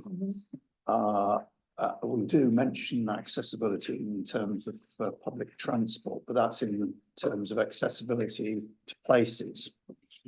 What doesn't appear to be mentioned here at the moment is accessibility to public transport for those who don't have their own vehicles or who have difficulties using public transport and so on. Obviously alluding partly to the later report on the agenda. But I think we should be specifically recognising people's accessibility needs and not just access to places. Yeah, thank you. So, and on that, it's probably worth mentioning that at the corporate scrutiny that looked at this, it was requested that additional support for other community transport offers was touched on. I think it was in the dial and ride context, but maybe that could be a bit more explicit. Yeah, community transport, so we put it all down. So yeah, I've got two questions and maybe sort of where I'm going with both of them isn't the right place for this, but it's always worth a punt, isn't it?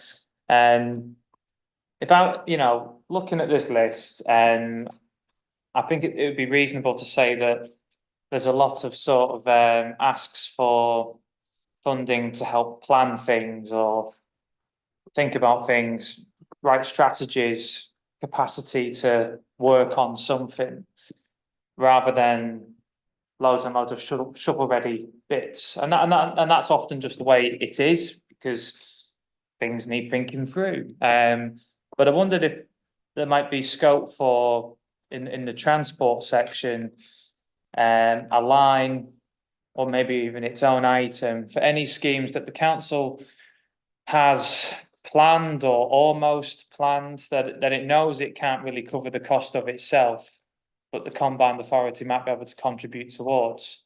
So things that we've applied for funding to Active Travel England for and not got the complete request, we might have only got a partial award. There's certainly one example in my ward that I won't go into, but I reckon I wouldn't be surprised if, as a council, we've got a number of schemes that could happen if they were given enough to get over the line. Maybe that's complete nonsense. But is that the right place for something like this? Because otherwise these things might not ever happen. Sorry, Councillor Kilbane? Yeah, I'm happy to speak. No, absolutely, and that's what the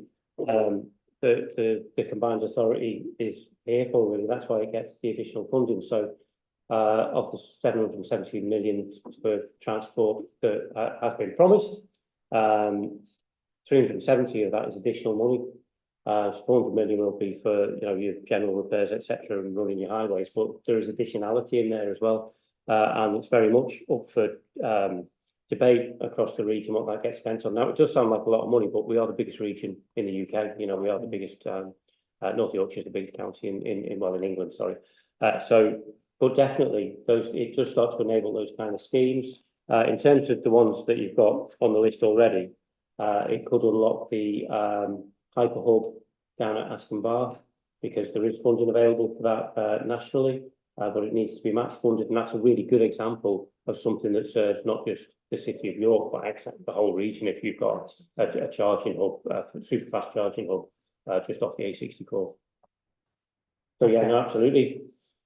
Thanks for that. And my second question, and again, I don't know if this is the right place, but I know that as a council, we have an aspiration to roll out equalities access training across the staff team. We've passed a motion on the social model of disability, but I think we've struggled to get that done, I think due to money restraints, budgetary constraints. Is there not an opportunity here to say that across the City of York Council and North Yorkshire Council, and maybe even with key stakeholders, large employers across the combined authority, transport providers, I guess what I'm getting at is, could we have an ask in this to fund that training for all staff members in all respective local authorities within the combined authority? Otherwise it might not happen. This might not be the place, but it's not often. It's hard to know what to do when we're sort of being asked to ask for things, given the last several years that we've had of cuts and whatnot. But interested in your response, and then I'll come to you, Councillor Stewart. So I'm sure Sam and Claire have made a note of that. I think that absolutely the asks can be there for a whole range of things, from the gain share, which is 18 million a year. And the kind of things that you're talking about, Councillor Taylor, they're not very high cost. Yeah. A lot of that, in terms of that training, there is what we've got is as a local authority was making sure that we have things lined up, good to go. That when the Mayoral Combined Authority came, so we've got 18 million of that gain share to start tapping into this year. as ever with politics, it will be about the allocation of the resources, won't it? And that's what politics is a lot. So it's about bids going in, it's about asks going in, it's about having conversations across the whole of the region about what is it we're going to fund and what we're not going to fund. It's also about the areas that the mayor was elected on when they went to the region. We do have to bear in mind though that the mayor is primarily funded for transport, housing, net zero, and economic development.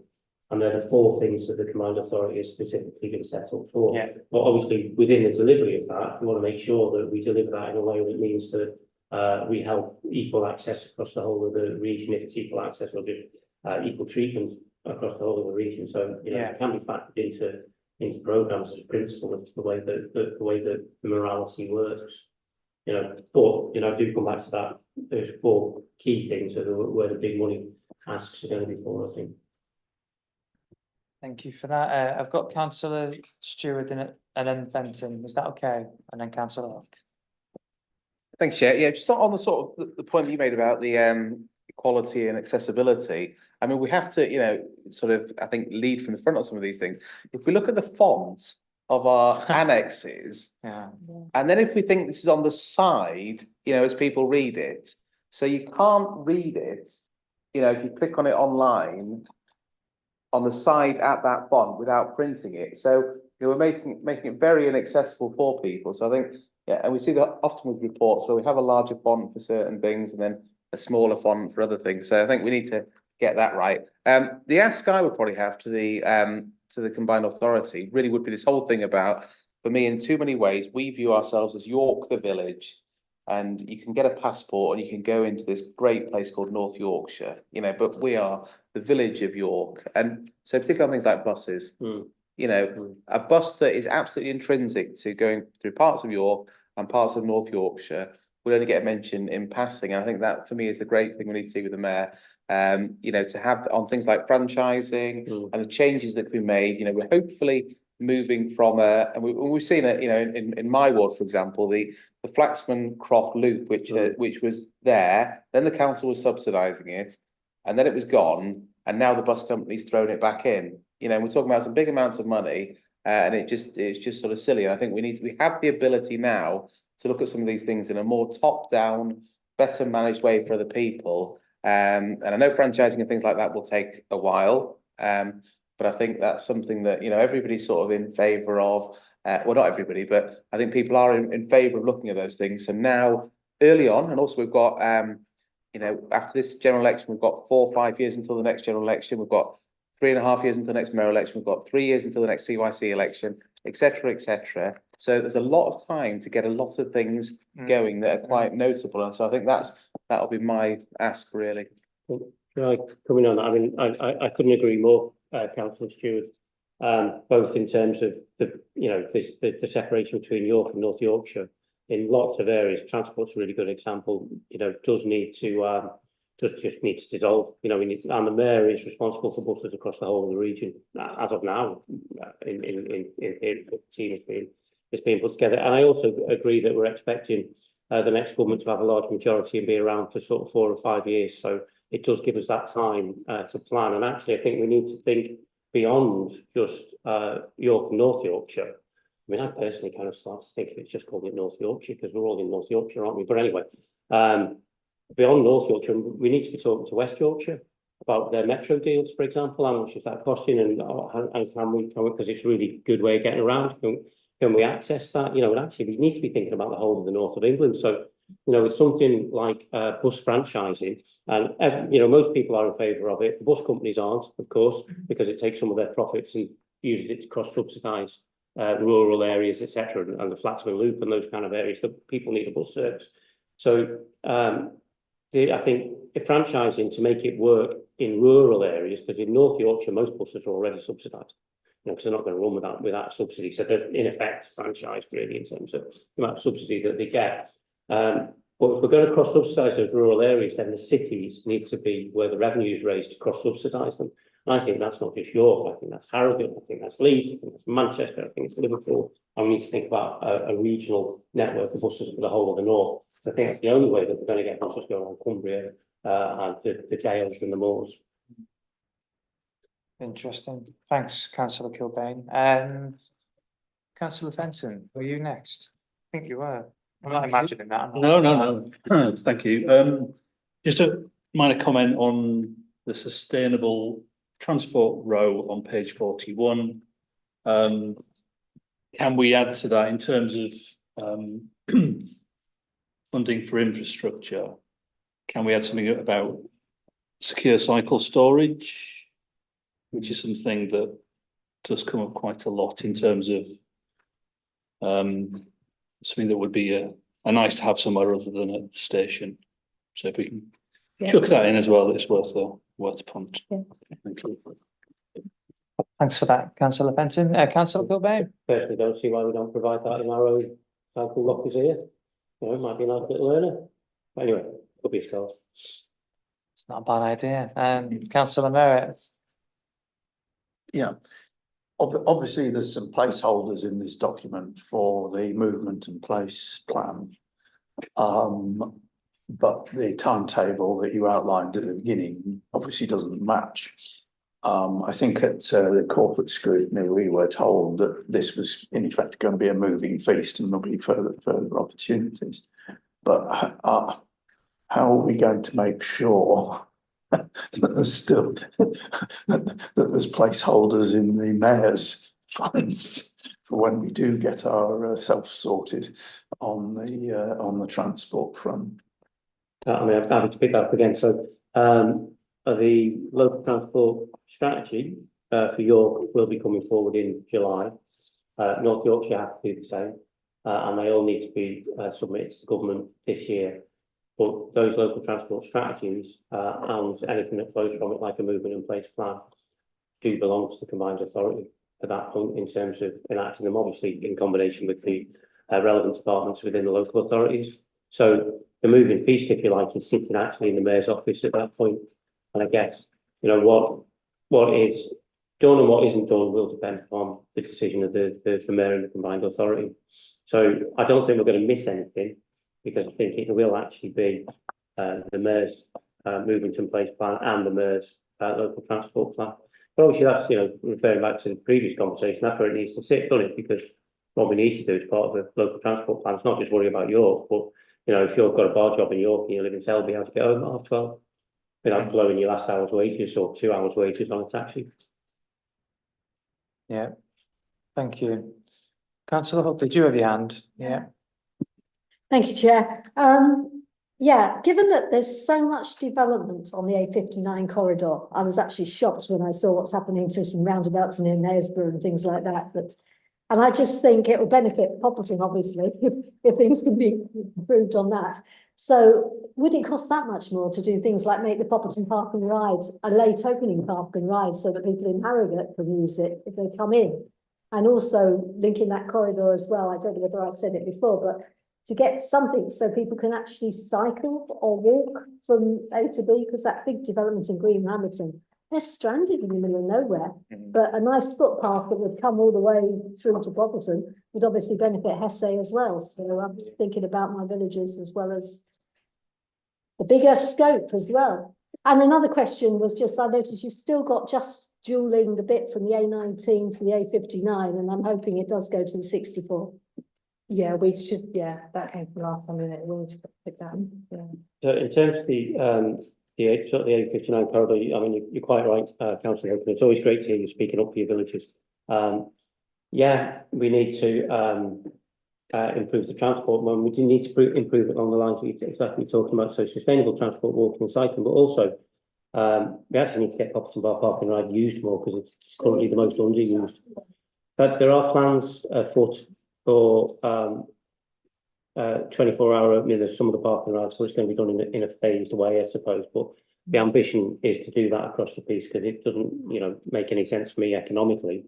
But if you're working in York, but you didn't want to drive into the city and you leave your car in the park and ride to drive back to Selby, then you've got to be there before 5 o'clock or whatever to get it. You know, it's crazy. So there are things over that, but I think also, you know, the value of the combined authority in all of this is that where developments like the one at SA are being talked about, you know, front and centre should be, okay, how are people going to get to and from it without using their car? I mean, of course, people will have to use their cars.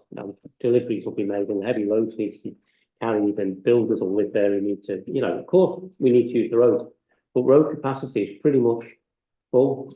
So what do we do to improve that line between York and Harrogate?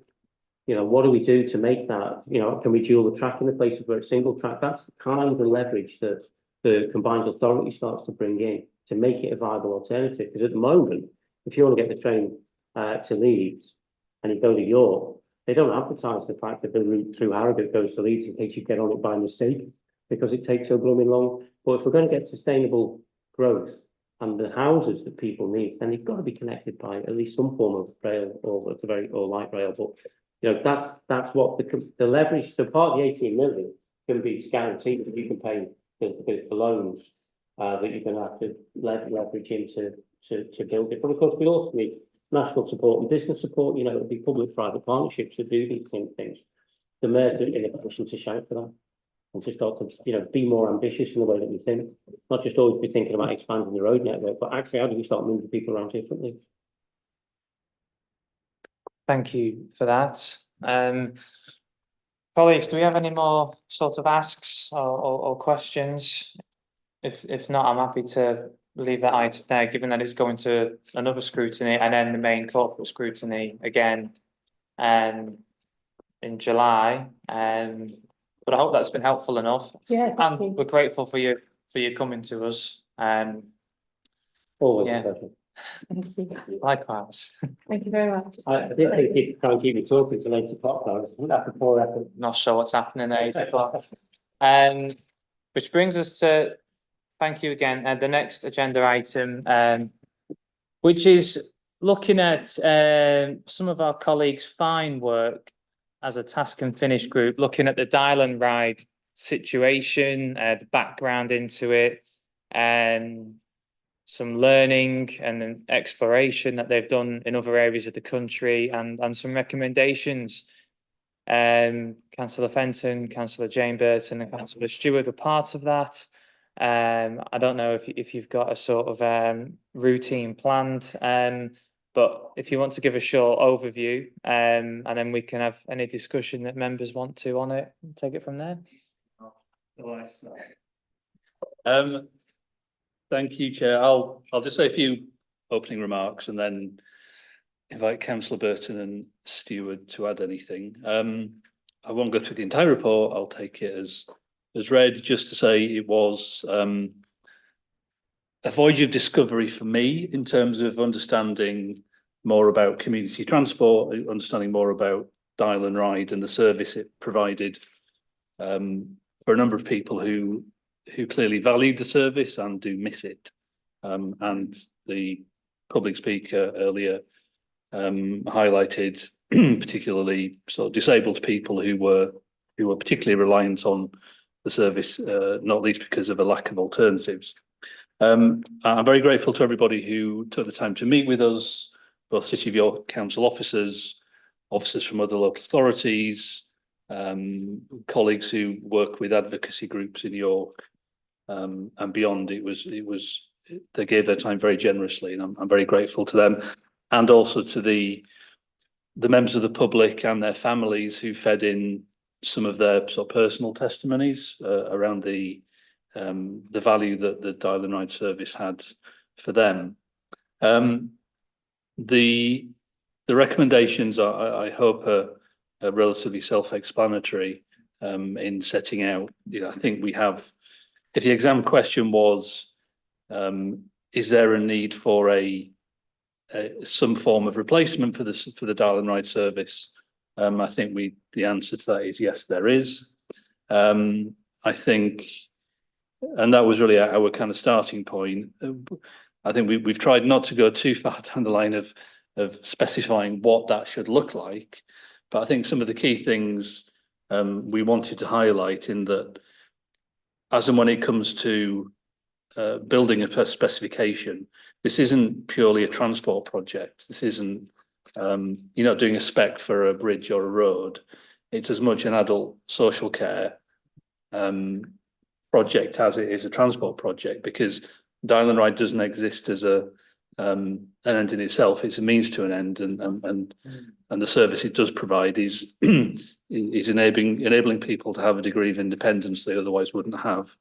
And we found, there's such a lot of good work that's already been done, which was good. I suppose a slight downside is that there's been a lot happening, not necessarily with the realization of what other people have done or are doing. So I think we were able to draw some of that together, which hopefully will be of some use for the next steps, to try and not to reinvent the wheel, not to duplicate work that's already been done. So hopefully it's a useful piece of work that does provide a basis for officers to take it forward, obviously pending consideration by the executive if members of this committee are happy to approve the recommendations. But I'll stop there and invite colleagues if they'd like to add anything.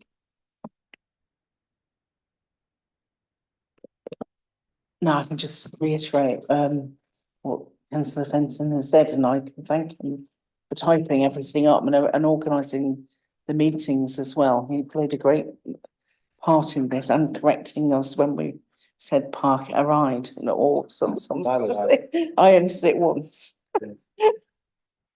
But no, joviality apart, it's a vital part of our town, and we don't have it. And we really need it back. As a disabled person myself, I have an interest in this. I've never used it, but I know the issue with taxis is really a breaking point in York. And without this, people are stranded at home. As Miss Williams said, they're in a COVID lockdown still. And I think the only thing I could say I thought her point about making it as a matter of urgency, maybe that's one thing that we could change in the recommendations.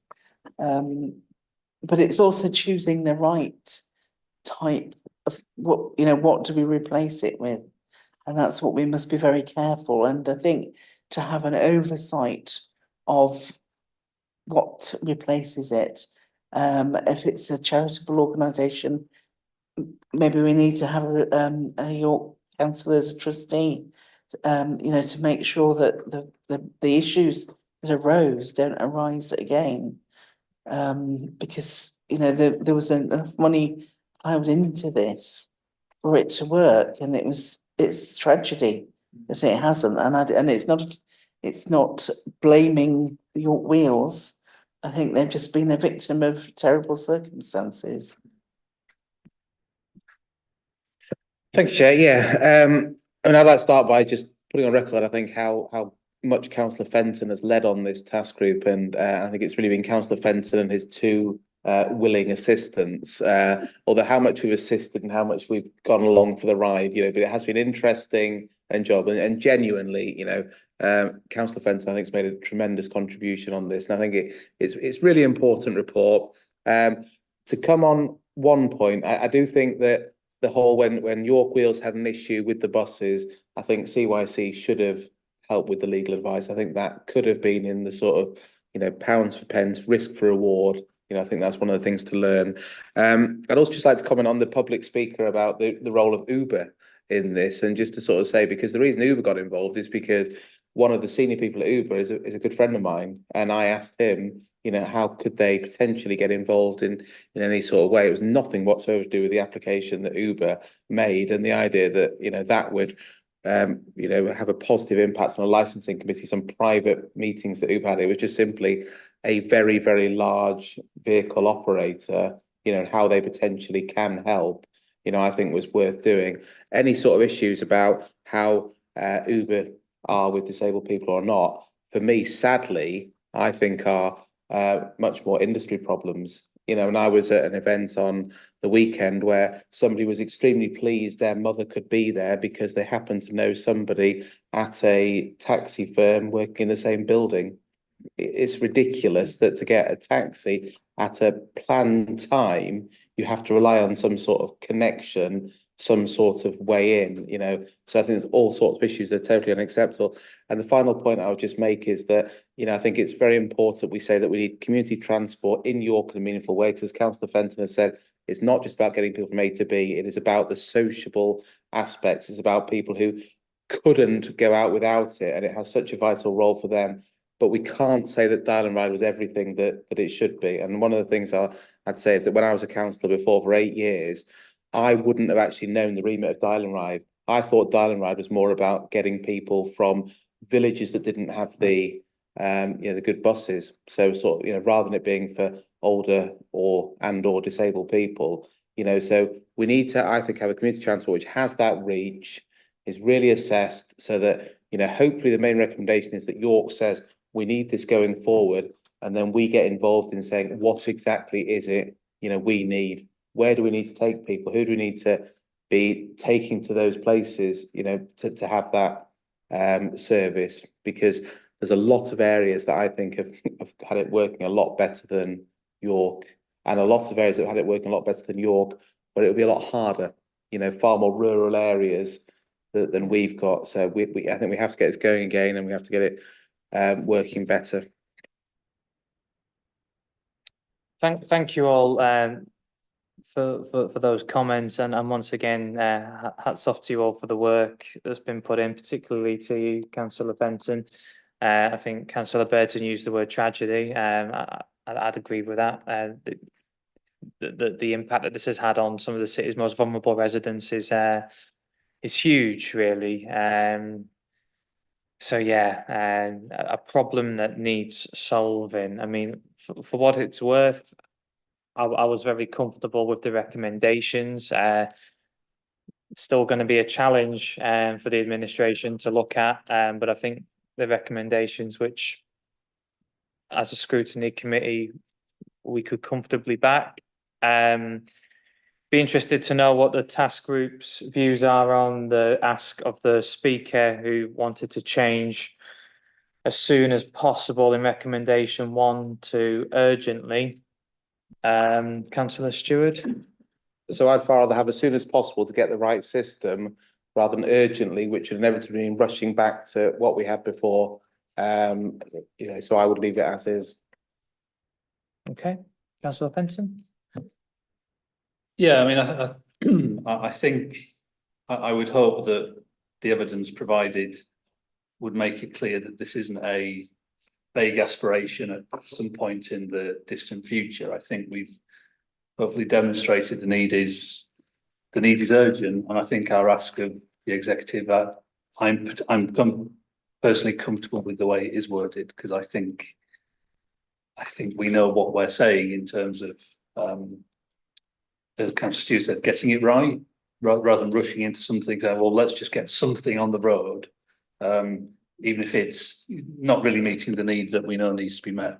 So I'm personally comfortable with how it's worded. Okay, thanks for those answers. Councillor Avilius, you're in the room. I don't know if you, I mean, you don't have to say anything, because, you know, there's work to be done, I'm assuming, but might you want to contribute anything? Thanks for being here as well, by the way. Thank you. Yeah, huge thanks for this report. I absolutely recognise the need for this service and the impact it's had on people. I've had residents contact me from my ward who, you know, their lives have changed because this service doesn't exist anymore. So I really recognise that. And I've learned a lot from reading your report and the investigations you did about this service. So it's an eye-opener, so many things I didn't know about. I think it's a really good example of where we have to work across portfolios, that you're absolutely right. This isn't just transport, it's health, it's communities. And we need to do that joined up thinking to build the right service back again. In terms of the commitments from transport, we are going to be looking for funding with the bus service improvement plan and with the mayoral combined authority, and part of our movement and place plan. It's a vital part of the movement and place plan. We want accessibility of movement for everybody, and this is one of those things. So certainly from the transport perspective, that's something we will be working on. and the recommendations make a lot of sense.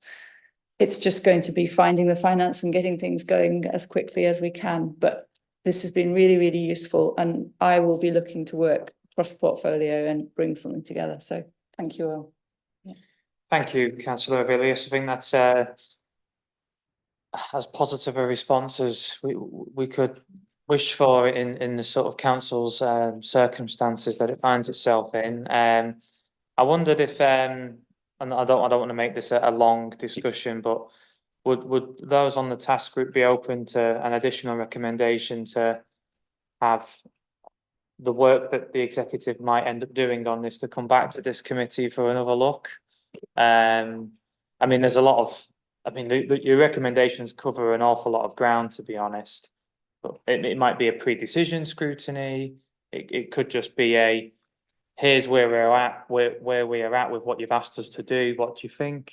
Provided it doesn't slow things down, because I expect that, and this is not a criticism, it's just the way things are. This, like many other things, will not move rapidly, but let's not slow things down unduly. Councillor Merritt? Yeah.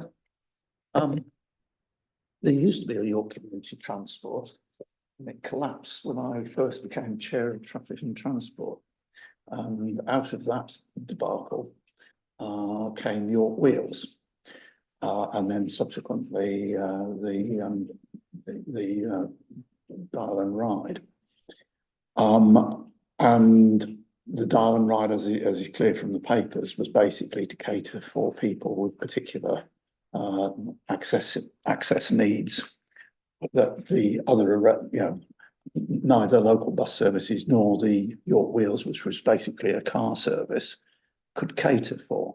So it does, it does fill a important part of the overall transport provision. I think one of the issues, I think, I mean, it was a problem all along with the Dial and Ride service, is who has the expertise and the time to run such a service. It's only a couple of vehicles.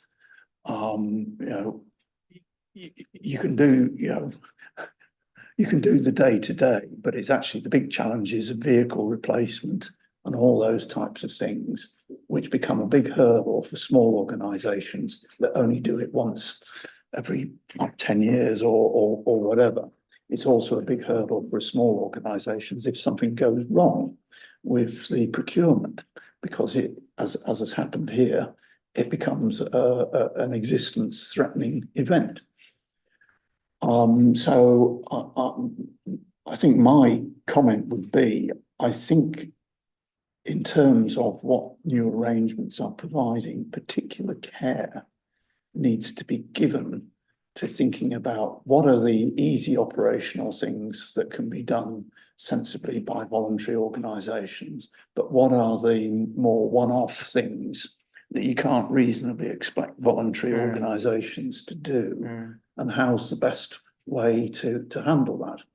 I mean, at one stage with the Dial and Ride, we had the ambulance service maintaining the vehicles because of their expertise in running, significant numbers of vehicles of a similar nature, catering for accessibility needs.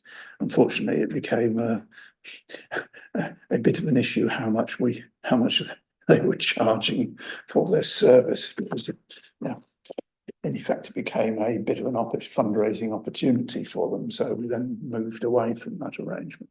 So I think I wouldn't mind adding an additional recommendation to if colleagues are willing to just make that point about the particular needs for dealing with the larger one-off type events that small organisations cannot reasonably expect.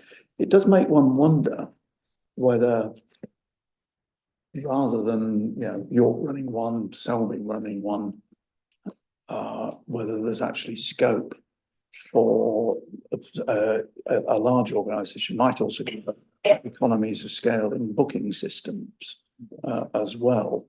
You know, so aggregating provision and demand for a more efficient service. But anyway, I hope that's helpful.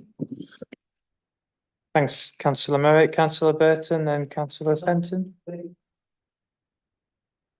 I just went with you because you were marginally quicker than councillor Fenton. So, I was just thinking because the buses need to be maintained every 9 weeks, which is, and they had 4 buses. If only maybe they'd put 3 buses on the road and kept one back to feed in.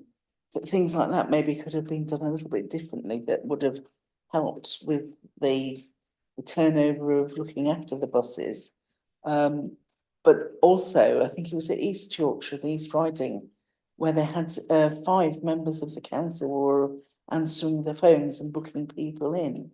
They had a really impressive setup going on there, and it was different. It was separate to their what they call Medi buses, which were taking people from rural Lincolnshire or to Hull and to James Cook Hospital. I mean, it was very, very impressive in different areas. And I don't think, having spoken to the then executive member, they were adverse to joining in with something that was very successful already. And I think we thought that too. You know, that could be a possibility, but sorry, because I think Mr. Fenton probably wanted to say similar. Yeah, I think on the last point, I think in recommendation 3, we cover off identifying opportunities for joint working and potentially joint commissioning, recognising that very point. I think picking up councillor Merritt's point, in recommendation 1, where we say ensure the provision of a community transport service, if maybe we toughen it up to say ensure the provision of a robust and sustainable community transport service, which hopefully will, it's not just any old service run by an organisation that through no fault of their own may struggle. I think if we beef it up by saying a robust and sustainable, we clearly we need to see that it was sustainable, and in terms of the method of operation could withstand some of those unexpected things which usually do happen at the wrong time. You have to, you know, assume the worst will happen and be ready for it. Yeah. So I think we could do that, and more than happy to include an additional recommendation on inviting the executive member to return to scrutiny to provide an update and seek further input, blah blah blah blah, as options are further developed. Yes, it would be as is on the case, a sort of a paper that would come here, we discuss it. Yeah. I probably wouldn't, yeah, it could be pre-decision scrutiny, that would be the kind of ideal, but I think if we don't try and be too prescriptive in terms of, just set out what our expectation would be. Yeah, I'm comfortable with that. I'm about Councillor Stewart, then we'll wrap this item up. Yeah, thanks, Chair. Just on that point, I mean, I think one of the ways that the task group's done really well is we've not been overly formal. You know, we've been formal exactly where we should, but we've not been sort of doing something, then going to officers for them to write it up, and then the next meeting sort of several weeks hence. Yeah. And if we're potentially going to say, we'll hand it over to the executive, and then we'll get the report to ourselves as a committee, and then we'll give thoughts, that is taking quite a long time. So would a better suggestion be that this task group potentially is willing to engage with the executive in any way at all, you know, at all the stages we go along. So rather than have to be, you know, we are viewed as sort of 3 voices that, you know, can give an input when things are looked at, and it can still go to the committee in exactly the same way. But by the time it's gone to executive, you know, private, come back here, a lot of time's gone, and you've already got something quite formal, and then we're tweaking it around the edges rather than saying, well, actually, we think this is in the wrong direction. And the other point I was just going to make was on the financing, that we obviously talk about the cost of running this scheme, but one thing we've not really looked at is how money can be brought in. And there are obvious potential ways that can happen, you know, whether it be some of the places we're taking people to, you know, if you're always taking people to Asda, why are Asda not giving 10 grand towards the service, for example, if they don't want to take it to Tesco or a cinema and those sorts of things. Secondly, just crude sponsorship. Yeah. You know, community transport brought to you by large house builder, brought to you by, you know, all these companies that might potentially do it. And the third thing is, whilst we want the service to be for older and or disabled people, are the people that as a byproduct you can get in who are paying a more commercial sort of rate to help support it. So there are ways I think you can get money in. So we're not just looking at raising X, we're looking at raising X by having Y coming in as well. I mean, sounds great, to be honest. I mean, look, I'm not precious about it coming to scrutiny. It's just a suggestion. The last thing I want to do is slow any work on this down, and we have to trust that the recommendations will be taken seriously and that proper work will go into them. And I'd imagine the executive would want to engage with the task group. I'd like to think that. Councillor Fenton. We could expand that additional recommendation to say to invite the executive member to engage with task group members, because I think we have acquired quite a bit of information and knowledge which may be of some use. I would hope so. Yeah. As well as again inviting executive member to return scrutiny at an appropriate juncture without being too prescriptive and causing delays where we don't mean to. Yeah, comfortable with that, and I'm sensing no objections. So we'll move forward with all the recommendations accepted, plus that sort of additional one, which we can find a tidy form of words for. But thanks again to members for doing that work and keeping it on the agenda. It's not going to go away anytime soon, and rightly so. And let's keep working together and with the executive. Thank you, and thanks for being here for this item, Councillor Villiers. Which brings me to the last item, which is the work plan. So I'm just trying to find it on my screen. Our next meeting is on the 30th of July. We've got a finance monitoring report, and hopefully items on this broadband and installation issue and toilet provision, but I'll liaise with officers on those to see what we can get. As ever, this work plan is fluid. It can be amended, added to, changed. So if you get thoughts or ideas outside of this meeting, give me a shout. For what it's worth, I always enjoy these meetings, but I've enjoyed tonight. I thought the Yorkshire Water item was especially interesting, even though we have no control over them. It's good to get serious items of public interest in, as and when appropriate, without overdoing it. So if members don't have anything to add, I have no urgent business, and the meeting is over. Enjoy what's left of your nights. Apologies for the next